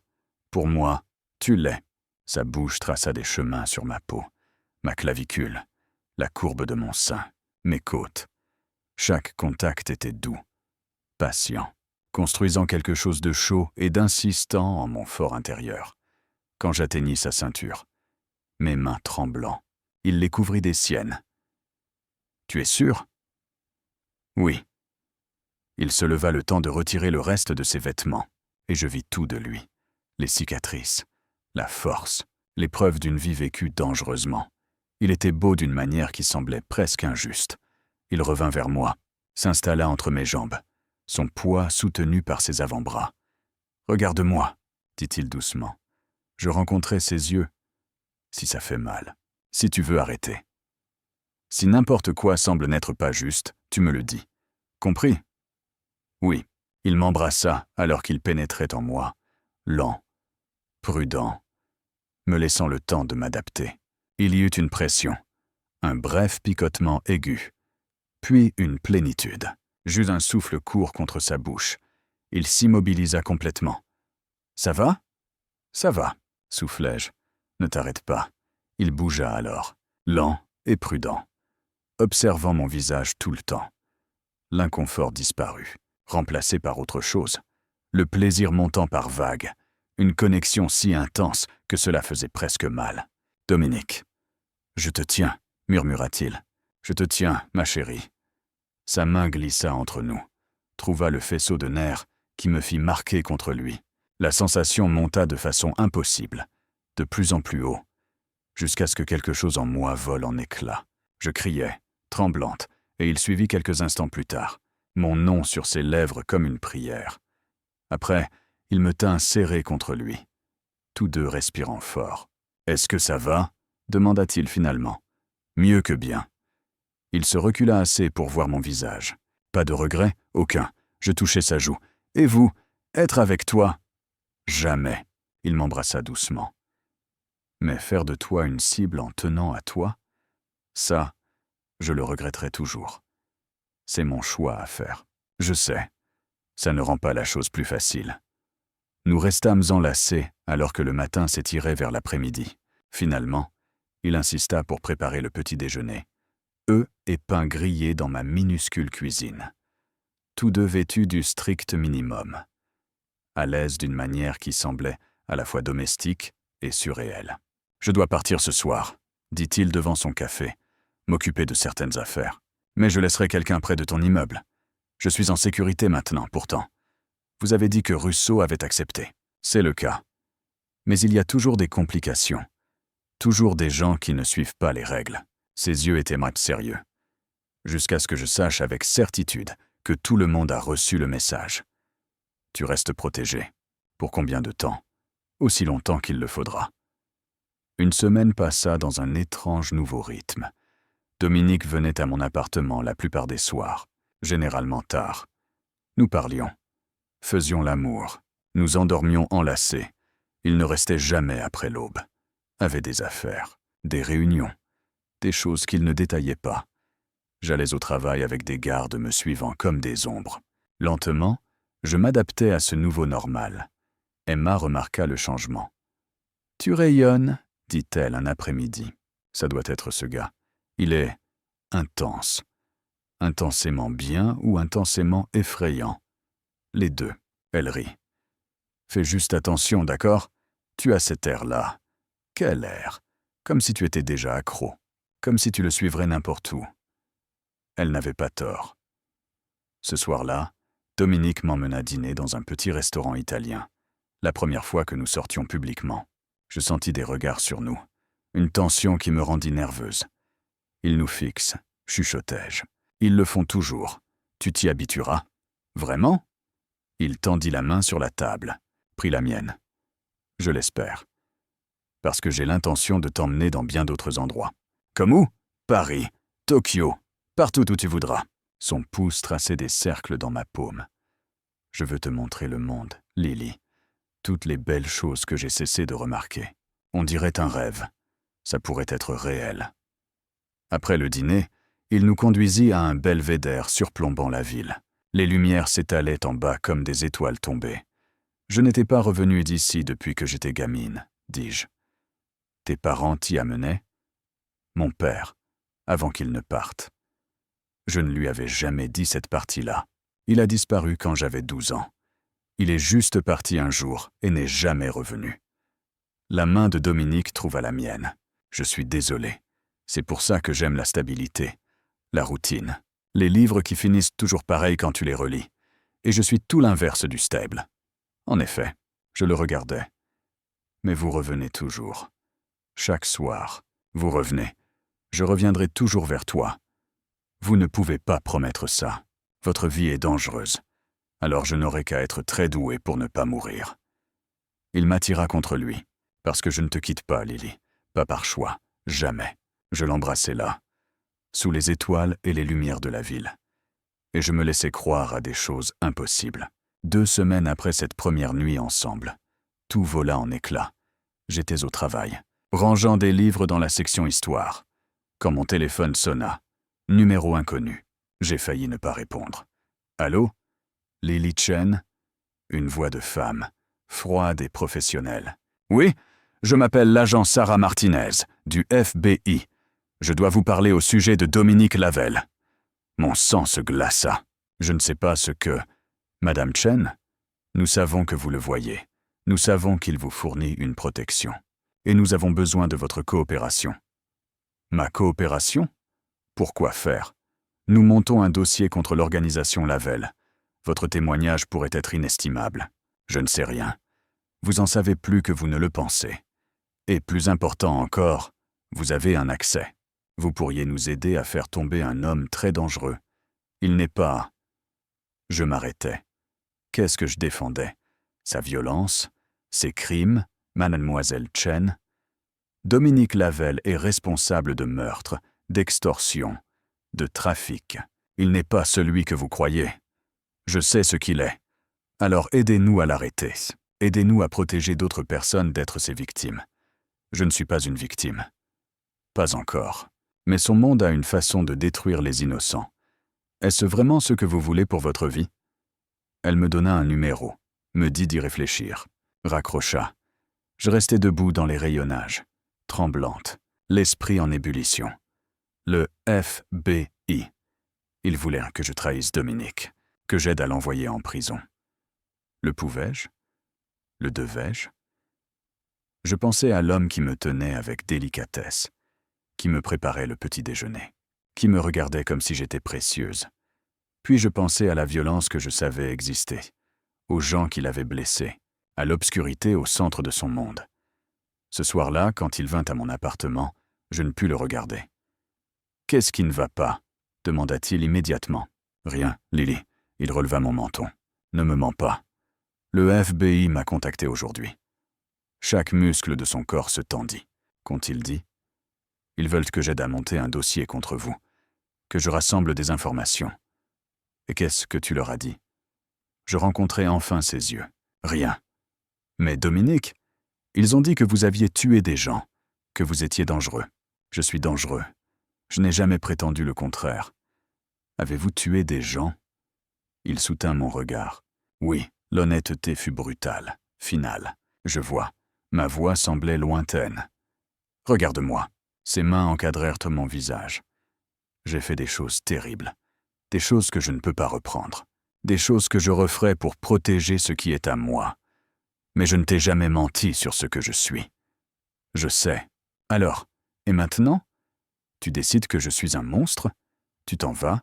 Tu les aides à me mettre en cage? Je ne sais pas, chuchotai-je. La douleur vacilla dans ses yeux. D'accord. Il recula, et la distance parut impossible. Je ne t'en blâmerai pas, dit-il doucement. Quoi que tu décides. Si tu les aides, si tu pars, si tu ne veux plus jamais me voir, je comprends. Tu mérites mieux que cette vie. Ne faites pas ça. Ne rendez pas ça facile pour moi. Ne soyez pas noble. Soyez en colère. Battez-vous pour nous. Tu penses que je ne me bats pas? Sa voix devint rauque. Chaque jour je me bats pour que mon monde ne te consume pas, pour que mes ennemis ne t'utilisent pas, contre moi-même pour avoir été assez égoïste pour te garder près de moi. Mais si le FBI t'a, s'ils sont entrés dans ta tête, c'est un combat que je ne peux pas gagner. Que voulez-vous que je fasse? Il me regarda un long moment. Je veux que tu décides de ce avec quoi tu peux vivre. Pas de ce qui est bien ou mal, mais de ce que tu peux porter. Et ensuite je veux que tu sois honnête avec moi. Et si je choisis de les aider, alors je m'assurerai que tu sois protégé. Et je disparaîtrai de ta vie. Juste comme ça? Juste comme ça. Il se dirigea vers la porte. Réfléchis-y, Lily. Réfléchis vraiment. Je respecterai ta décision, quelle qu'elle soit. Il partit, et je m'effondrai sur mon canapé, tremblante. Le FBI. Dominique, ma vie normale, sa vie dangereuse, un choix qui semblait impossible, et un cœur qui savait déjà dans quelle direction il allait se briser. Je ne dormis pas cette nuit-là. Au lieu de cela, je restais allongé dans le noir. Les mots de l'agent Martinez tournèrent dans ma tête comme des vautours. Meurtre, extorsion, trafic, mais aussi les mains de Dominique, douces sur ma peau, sa voix, tendre dans l'obscurité, la façon dont il me regardait comme si j'étais quelque chose qui valait la peine d'être protégé. À l'aube, je pris une décision. J'appelai le numéro que Martinez m'avait donné. « Miss Chen, je vais vous rencontrer, mais j'ai besoin de quelque chose en retour. » Quoi donc? L'immunité, pour tout ce dans quoi j'aurais pu être impliqué de façon périphérique. Et une protection si j'en ai besoin. Entendu. Pouvez-vous venir à notre bureau aujourd'hui? Oui. J'envoyais un SMS à Carlo. Besoin de faire des courses. Je prends la journée sans sécurité. Sa réponse fut immédiate. Monsieur Lavelle n'approuvera pas. Dis-lui que c'est personnel. J'ai besoin d'espace. Un long silence, puis... Compris. Le bureau du FBI était gris et institutionnel. L'agent Martinez m'accueillit dans une salle de conférence avec un autre agent, un homme nommé Torres, qui me regardait avec un dédain à peine voilé. « Merci d'être venu », dit Martinez. « Avant de commencer, je dois être clair sur un point. Je ne sais rien d'utile. Je n'ai jamais assisté à aucune réunion, vu aucun crime, été témoin de rien d'illégal. Mais vous avez accès à la maison de Lavelle, à son téléphone, à sa confiance, et vous voulez que je l'espionne. Nous voulons que vous nous aidiez à protéger d'autres innocents de son organisation, en trahissant quelqu'un qui m'a protégé. » Torres se pencha en avant. « C'est un criminel, Miss Chen, quoi que vous pensiez ressentir pour lui. Il est dangereux. Il a blessé des gens, tué des gens, détruit des familles. Je sais ce qu'il est. Alors pourquoi hésitez-vous ? Parce que je l'aime. » La pensée me frappa avec une clarté brutale. « Je l'aime. J'ai besoin de temps pour réfléchir, » dis-je. « Nous n'avons pas le temps.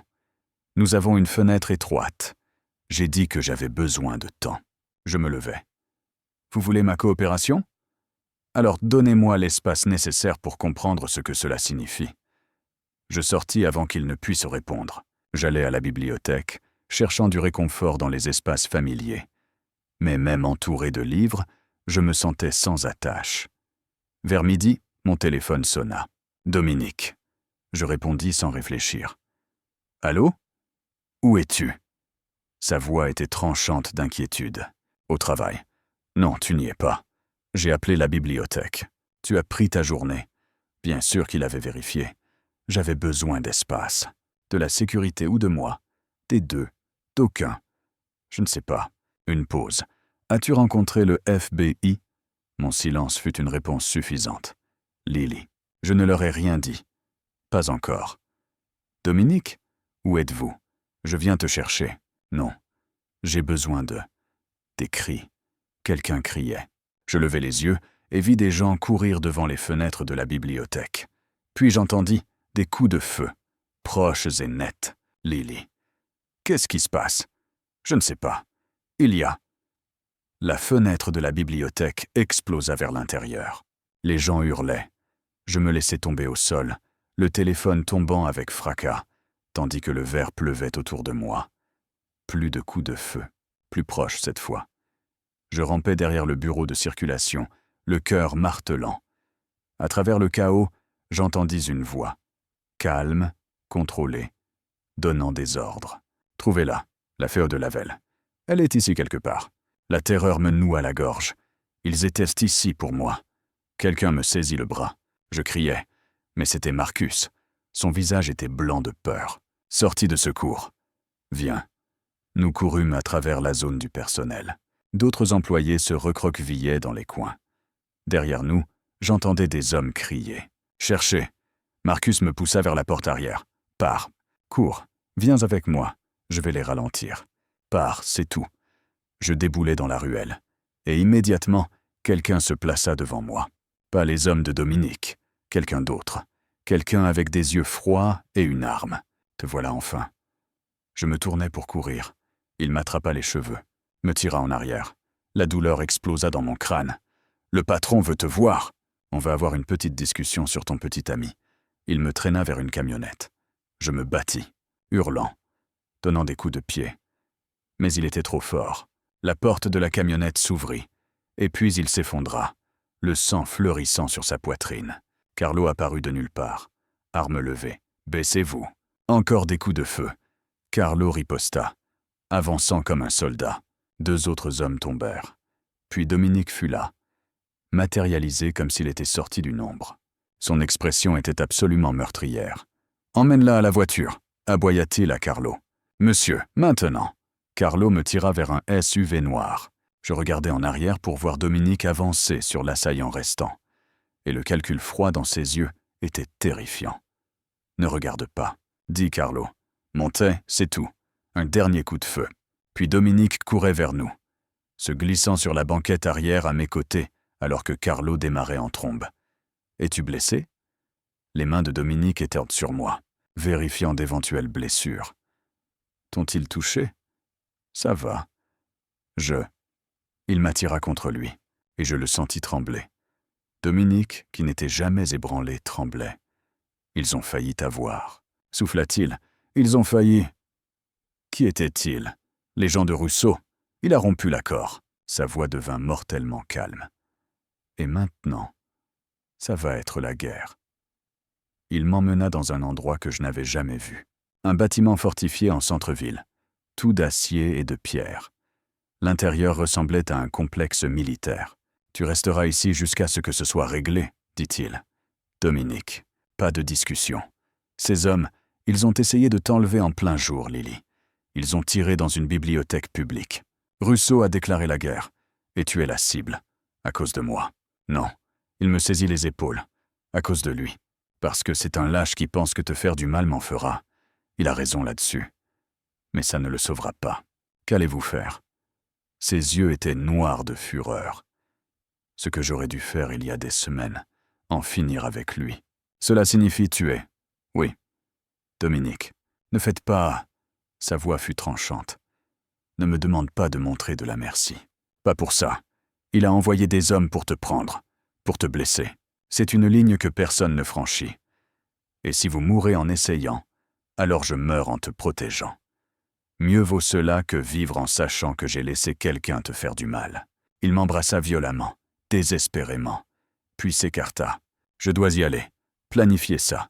Mais Carlo et 6 autres seront ici. Tu es en sécurité. Quand reviendrez-vous? Quand ce sera fini. Il partit, et je fus seul dans une forteresse bâtie pour la guerre. Les heures passèrent. Je restai assise dans une pièce dépouillée, sursautant au moindre bruit. Carlo apporta de la nourriture que je ne pus manger. Des nouvelles qui ne m'apprenaient rien. À minuit, j'entendis du mouvement dehors. Des portes s'ouvrirent, des voix urgentes. Puis Dominique apparut dans l'encadrement de la porte, et mon cœur s'arrêta. Il était couvert de sang. Oh mon Dieu! Pas le mien, dit-il rapidement. La majeure partie n'est pas à moi. La majeure partie. Je m'approchai de lui, commençai à vérifier les blessures, trouvai une entaille à son épaule, une autre à ses côtes. Vous avez besoin d'un médecin. J'ai vu pire. Il me saisit les mains. C'est fini. Russo n'ennuiera plus personne. Vous l'avez tué. Oui. La brutalité de la réponse aurait dû m'horrifier. Au lieu de cela, je ne ressentis que du soulagement. De la culpabilité pour ce soulagement, mais du soulagement malgré tout. Et maintenant? Maintenant, son organisation va se fracturer. Ses lieutenants essaieront de prendre le contrôle ou de fuir. Dans les 2 cas, ils seront trop occupés pour s'en prendre à toi. Alors je suis en sécurité. Tu es en sécurité. Je l'aidai à se nettoyer, soignant ses blessures avec des mains qui tremblaient. Il m'observa tout le temps. Quelque chose de brut dans son expression. Vous auriez dû les laisser m'emmener, chuchotai-je. Vous auriez dû me laisser partir. Alors rien de tout cela ne serait arrivé. Ne dis pas ça. Sa main encadra ma joue. Ne dis jamais ça. Tu es la seule bonne chose dans ma vie, Lily. La seule lumière dans toute cette obscurité. Je brûlerai le monde entier avant de laisser quiconque t'enlever à moi, même si cela vous détruit. Même alors. Je l'embrassai, goûtant le sang, le désespoir et l'amour. Quand nous nous séparâmes, je dis « Je n'aiderai pas le FBI ». Il s'immobilisa. « Lily, je me fiche de ce que vous avez fait. Je me fiche de votre passé. Je tiens à vous, à nous. Et je ne trahirai pas cela. Tu choisis mon monde plutôt que ta conscience. Je vous choisis, vous, plutôt que tout le reste. » Quelque chose se brisa dans son expression. Il m'attira contre lui, enterra son visage dans mes cheveux. « Tu ne devrais pas. Tu devrais fuir et ne jamais regarder en arrière. Trop tard pour ça. » Je sais. Ses bras se serrèrent. Que Dieu nous vienne en aide à tous les 2, je sais. Nous restâmes ainsi longtemps. 2 personnes qui s'étaient choisies contre toute raison, se tenant fortes au lendemain de la violence. Et je sus, avec une certitude absolue, que j'avais fait mon choix, pour le meilleur ou pour le pire. Dans l'ombre et la lumière. J'étais sienne, et il était mien. Tant pis pour les conséquences. L'agent Martinez appela 3 jours plus tard. « Vous nous avez évités, dit-elle sans préambule. J'ai été occupée. Nous sommes au courant pour la fusillade à la bibliothèque. Pour Rousseau. Pour ce que Lavelle a fait. Je ne vois pas de quoi vous parlez. Miss Chen, nous pouvons vous protéger. Mais seulement si vous coopérez. Je n'ai pas besoin de votre protection. Vous faites une erreur. C'est mon droit. Je raccrochai. Dominique, qui était assis en face de moi dans sa bibliothèque, leva les yeux de son livre. Nous étions restés chez lui depuis l'attaque. Moi en congé temporaire du travail. Lui gérant les retombées de la mort de Rousseau. Ils ne vont pas s'arrêter, dit-il doucement. Je sais. Ils feront pression sur toi. Menaceront peut-être de poursuites pour obstruction. Qu'ils essaient. Il posa son livre. S'approcha de là où j'étais assise. Tu renonces là beaucoup pour moi. Je le sais. Lily, je ne veux pas en parler. J'ai fait mon choix. C'est fini. Mais ce n'était pas fini. Pas vraiment. La semaine suivante, je retournais au travail. La bibliothèque avait été réparée. Mais le souvenir de la violence flottait dans l'air. Les gens me regardaient indifféremment. Chuchotaient quand je passais. Emma m'affronta dans la salle de pause. « C'est quoi ce bordel, Lily ? Le FBI est venu à mon appartement. Ils disent que tu es impliquée dans le crime organisé. C'est compliqué. Compliqué ? On a tiré sur des gens. Sur notre lieu de travail. Je sais. Et j'en suis tellement désolé. Désolé ? Tu as apporté ça ici. Tu nous as tous mis en danger. Ce n'est pas juste. Ah bon ? Tu sors avec un criminel. Et maintenant nous sommes tous des cibles. Est-ce que ça t'importe au moins ? Ces mots frappèrent comme des coups physiques. Ça m'importe, chuchotai-je. Ça m'importe tellement. Mais il m'importe lui aussi. Et je ne sais pas comment choisir. Alors tu as déjà choisi. Et ce n'était pas nous. Elle sortit. Je restai seul dans la salle de pause. Ces mots résonnants. Avait-elle raison ? Avais-je été égoïste ? Mis des innocents en danger parce que je ne pouvais pas lâcher Dominique ? Ce soir-là, je m'assis avec lui sur sa terrasse, regardant le coucher de soleil peindre le ciel. Emma me déteste maintenant, dis-je. À cause de moi. À cause du danger. La violence. C'est la même chose, Lily. Je suis le danger. Je suis la violence. Vous êtes plus que cela. Pour toi, peut-être. Mais pour tous les autres, je suis exactement ce qu'ils croient que je suis. Je me tournai pour le regarder. Est-ce que vous le regrettez ? Nous. Il resta silencieux un long moment. Je regrette ce que cela t'a coûté. Ton travail, tes amitiés, ta paix. Mais est-ce que je regrette de t'aimer ? Non, pas le moins du monde. Vous m'aimez ? Oui. Simple, honnête. Je suis amoureux de toi depuis cette première nuit. Depuis que tu m'as regardé comme si tu essayais de savoir si tu pouvais me faire confiance. Les larmes me montèrent aux yeux. Je vous aime aussi. Même si je ne devrais probablement pas. Définitivement pas. Il m'attira contre lui. Mais nous en sommes là. Nous en sommes là. 2 semaines plus tard, je reçus une lettre par la poste. Officielle. En tête du FBI. Madame Chen, votre refus de coopérer à notre enquête a été noté. Bien que nous ne puissions pas contraindre votre témoignage, nous voulons préciser que l'association avec des criminels notoires peut avoir des conséquences juridiques.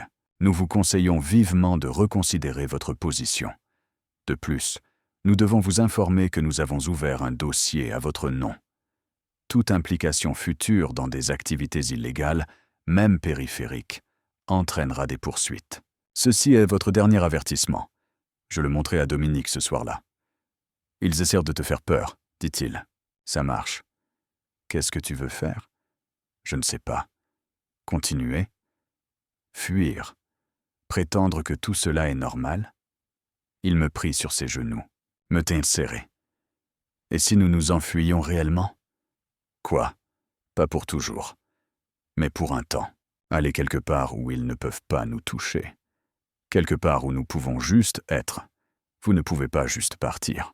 Mes affaires peuvent être gérées par mes lieutenants. J'ai confiance en eux.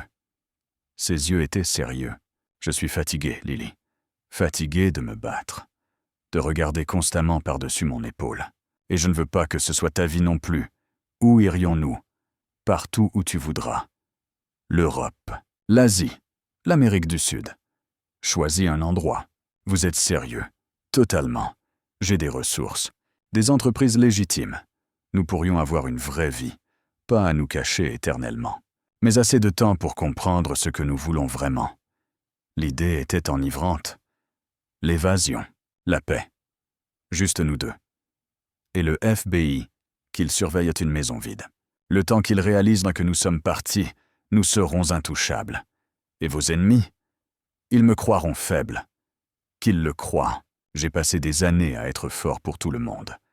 Peut-être est-il temps d'être égoïste.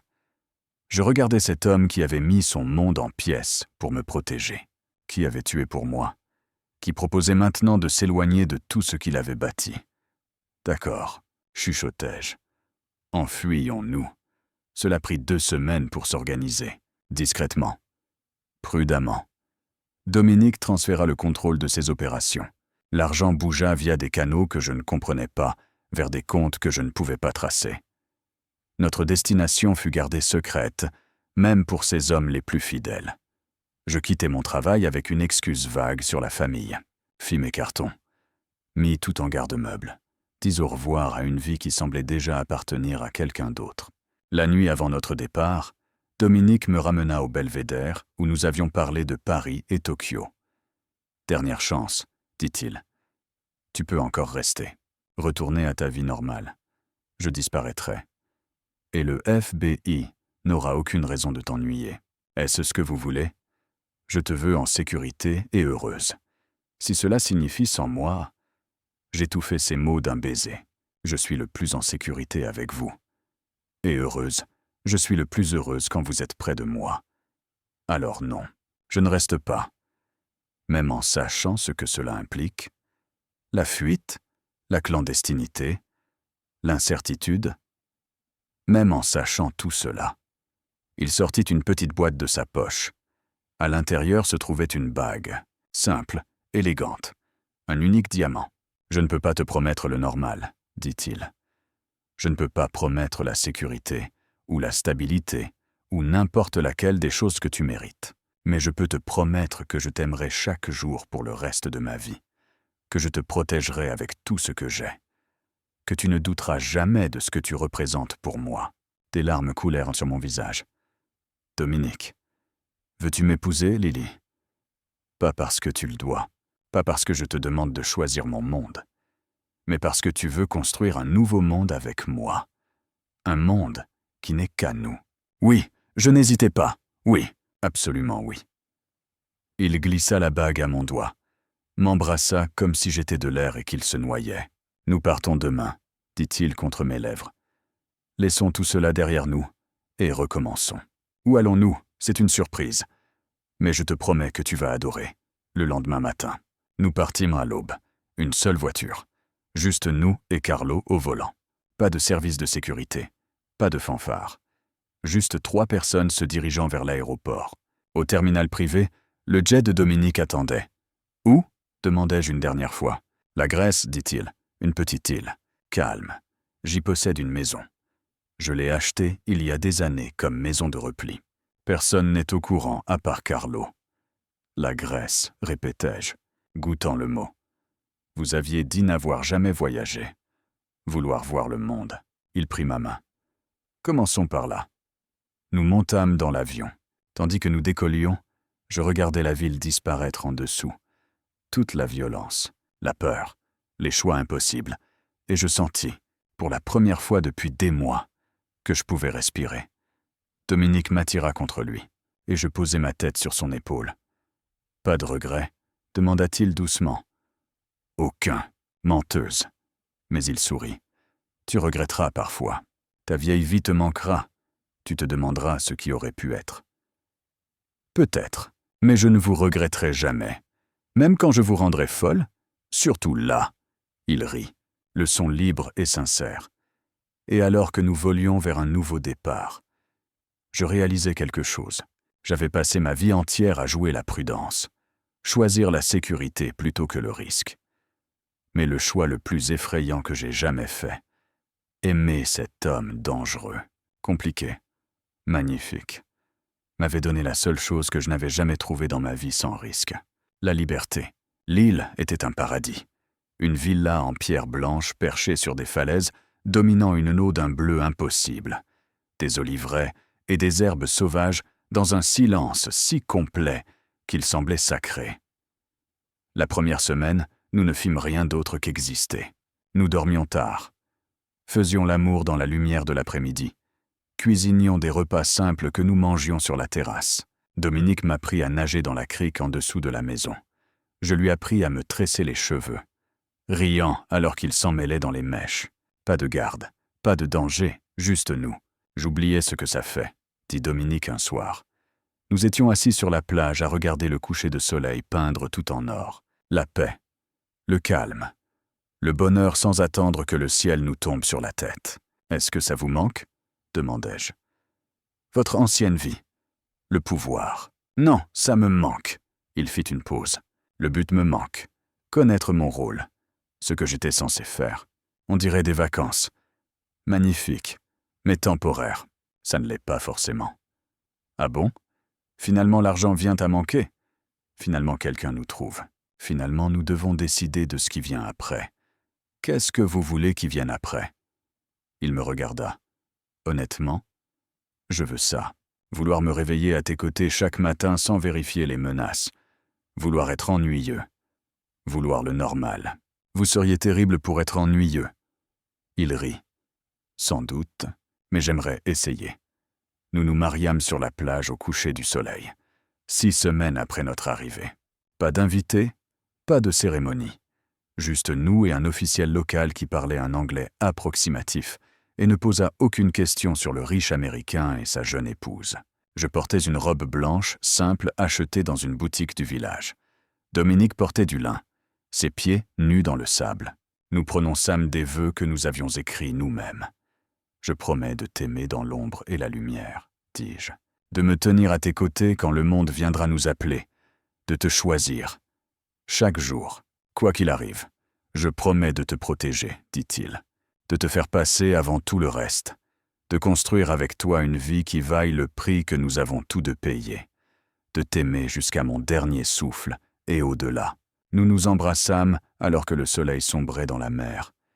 Et je me sentis complète d'une manière que je n'avais jamais connue auparavant. Cette nuit-là, nous fîmes l'amour dans notre lit, notre maison, et je sentis le poids de tout ce que nous avions survécu, tout ce que nous avions sacrifié, se transformer en quelque chose de beau. « Je t'aime, » murmura-t-il contre ma peau. « Je vous aime aussi, mon mari, ma femme. » Il sourit. « Je ne me lasserai jamais de dire ça. » 3 mois plus tard, la réalité commença à reprendre ses droits. D'abord, un appel téléphonique. La voix de Carlo, urgente. « Monsieur, nous avons une situation. » L'expression de Dominique changea immédiatement. « Quel genre ?»« Le FBI a perquisitionné 3 de nos entreprises. Ils gèlent les avoirs, procèdent à des arrestations. Martinez pousse fort. Et pour les comptes de transfert ? Sûr, ils ne les ont pas trouvés. Mais certains hommes posent des questions. Se demandent si vous revenez. » Dominique me jeta un coup d'œil. « Dis-leur que je gère à distance. Les affaires continuent comme d'habitude. » « Pour combien de temps ? Aussi longtemps qu'il le faudra. » Il raccrocha. Mais la paix du matin s'était brisée. « Vous devez y retourner, » dis-je doucement. « Non. » « Dominique, j'ai dit non. J'ai quitté cette vie. Je n'y retourne pas. Mais vos gens ont besoin de vous. Et si le FBI pousse vraiment, ils se débrouilleront. Ou pas. Dans les 2 cas, je ne te quitte pas. » Mais les appels continuèrent. Plus de raids, plus de pression, plus de questions. Et je le vis devenir plus agité, plus tendu. Je le voyais vérifier son téléphone constamment, faire les 100 pas sur la terrasse, perdre le sommeil. Au bout de 2 semaines, je n'en pus plus. « Retournez-y, dis-je. Lily, je suis sérieuse. Retournez-y. Gérez ça. Protégez vos gens. Puis revenez vers moi. Je ne te laisse pas ici seul. Je ne serai pas seul. Carlo peut rester. Et je m'en sortirai très bien pendant quelques semaines. » Quelques semaines. Le temps qu'il faudra pour nettoyer tout ça, pour s'assurer que votre organisation ne s'effondre pas. Ensuite, nous pourrons découvrir ce qui vient après, ensemble. Il semblait déchiré. « Je ne veux pas, je sais. Mais Dominique, vous êtes misérable. Je vous vois prétendre être heureux ici alors que votre monde s'écroule. Ce n'est pas tenable. J'ai choisi ça. Je t'ai choisi toi plutôt que cette vie. Et je t'aime pour ça. Mais je ne veux pas que vous m'en vouliez. Je ne veux pas que vous regardiez en arrière en vous demandant ce qui serait arrivé si vous étiez resté pour vous battre. Il m'attira contre lui. Je ne pourrais jamais t'en vouloir, mais vous pourriez regretter le choix. Finalement, je levai les yeux vers lui. Allez-y, faites votre guerre. Protégez ce qui est à vous. Puis revenez à la maison vers moi. Je serai là. Tu es sûr? J'en suis sûr. Il partit 1 semaine plus tard. M'embrassa pour me dire au revoir à l'aube. Me fit promettre d'appeler chaque jour. Laissa Carlo et 2 autres gardes que je ne reconnus pas. Et puis je fus seul. La villa semblait vide sans lui. Trop calme, trop immobile. J'essayais de m'occuper en lisant, nageant, explorant l'île, mais tout semblait terne. Nous parlions chaque soir. Il me racontait les réunions, les manœuvres juridiques, le contrôle des dégâts. Je lui racontais mes journées, le coucher de soleil que j'avais regardé seul. À quel point il me manquait. Je serai bientôt de retour, promit-il. 3 semaines, peut-être 4. Ensuite, nous déciderons de la suite.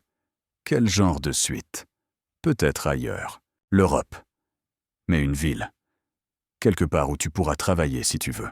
Quelque part où nous pourrons construire une véritable vie. Ça semble parfait, n'est-ce pas? Sa voix s'adoucit. Je t'aime, Lily. Je vous aime aussi. Revenez vite. Je reviendrai. Je te le promets. Mais les promesses ne tiennent pas toujours. Au jour 18, l'appel vint de Carlo.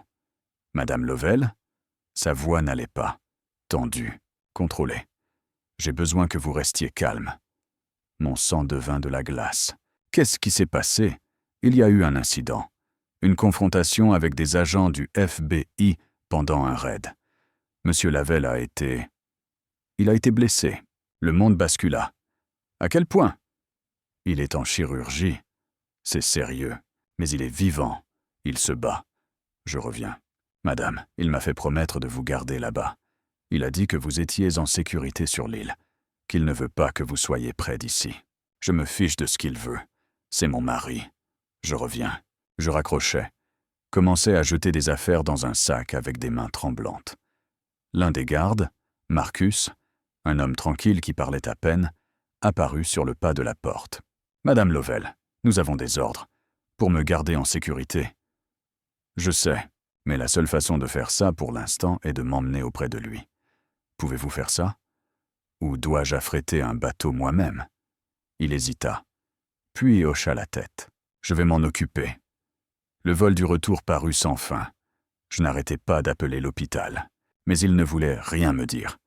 J'appelais Carlo sans cesse. Mais il était avec Dominique.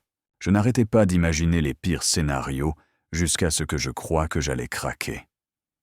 Finalement, 18 heures après ce premier appel, j'entrais dans une chambre d'hôpital privée à New York. Dominique était allongé dans le lit, pâle et immobile, relié à des machines qui bipaient régulièrement. Son épaule était bandée, une perfusion dans le bras, mais ses yeux étaient ouverts. « Lily », sa voix était rauque, faible, « tu n'étais pas censée... » « Tais-toi !»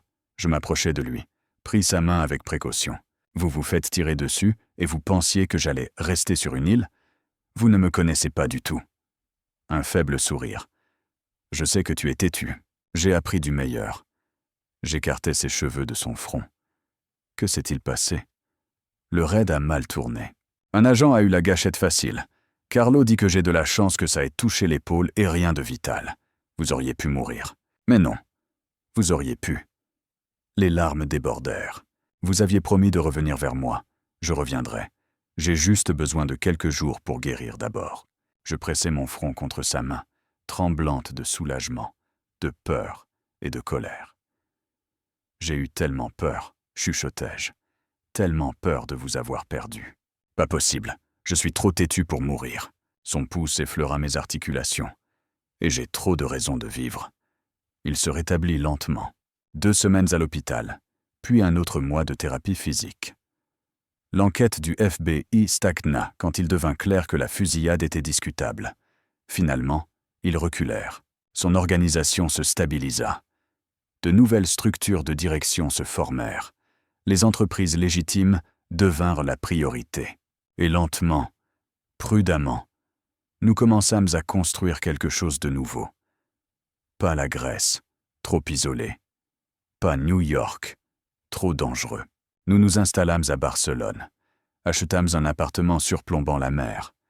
Il devint consultant pour des firmes de sécurité. Je trouvais du travail dans une bibliothèque privée. Nous étions prudents, calmes, discrets. Mais nous étions ensemble. Et les nuits où les vieux cauchemars revenaient, quand il se réveillait en sursaut ou que je sursautais à un bruit fort, nous nous serrions l'un contre l'autre et nous nous souvenions. Nous avions survécu, tous les deux, ensemble.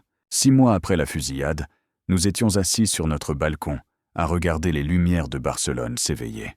« Est-ce que vous le regrettez parfois ?» demandai-je. « Tout ce que vous avez abandonné ?»« Chaque jour, » dit-il honnêtement. Puis il sourit, pendant environ 5 secondes. Puis je te regarde, et je me rappelle pourquoi je l'ai fait. Nous pourrions encore y retourner, si vous le vouliez. Je ne le veux pas. Cette vie, elle était nécessaire un jour, importante. Mais ça, il fit un geste entre nous. C'est ce pourquoi je me battais depuis le début. Je ne le savais juste pas encore, même avec les complications. Le danger? Surtout à cause d'eux. Ils ont prouvé ce que nous sommes. Et qu'est-ce que c'est? Le réel, ce qui vaut la peine de se battre, l'incassable. Il m'attira contre lui, et je posai ma tête sur son épaule. La ville bourdonnait en dessous de nous. Quelque part, des menaces existaient encore. Le FBI, il nous surveillait peut-être encore. Ses vieux ennemis voulaient peut-être encore se venger. Mais nous nous avions l'un l'autre. Nous nous étions battus à travers l'obscurité pour trouver la lumière. Nous avions choisi l'amour plutôt que la sécurité, la vérité plutôt que la facilité. Et alors que les premières étoiles apparaissaient dans le ciel de Barcelone, je réalisais quelque chose. Ce n'était pas une fin de conte de fées. C'était compliqué, incertain, ombragé par le passé dont nous ne nous échapperions jamais totalement. Mais c'était à nous, et cela le rendait parfait.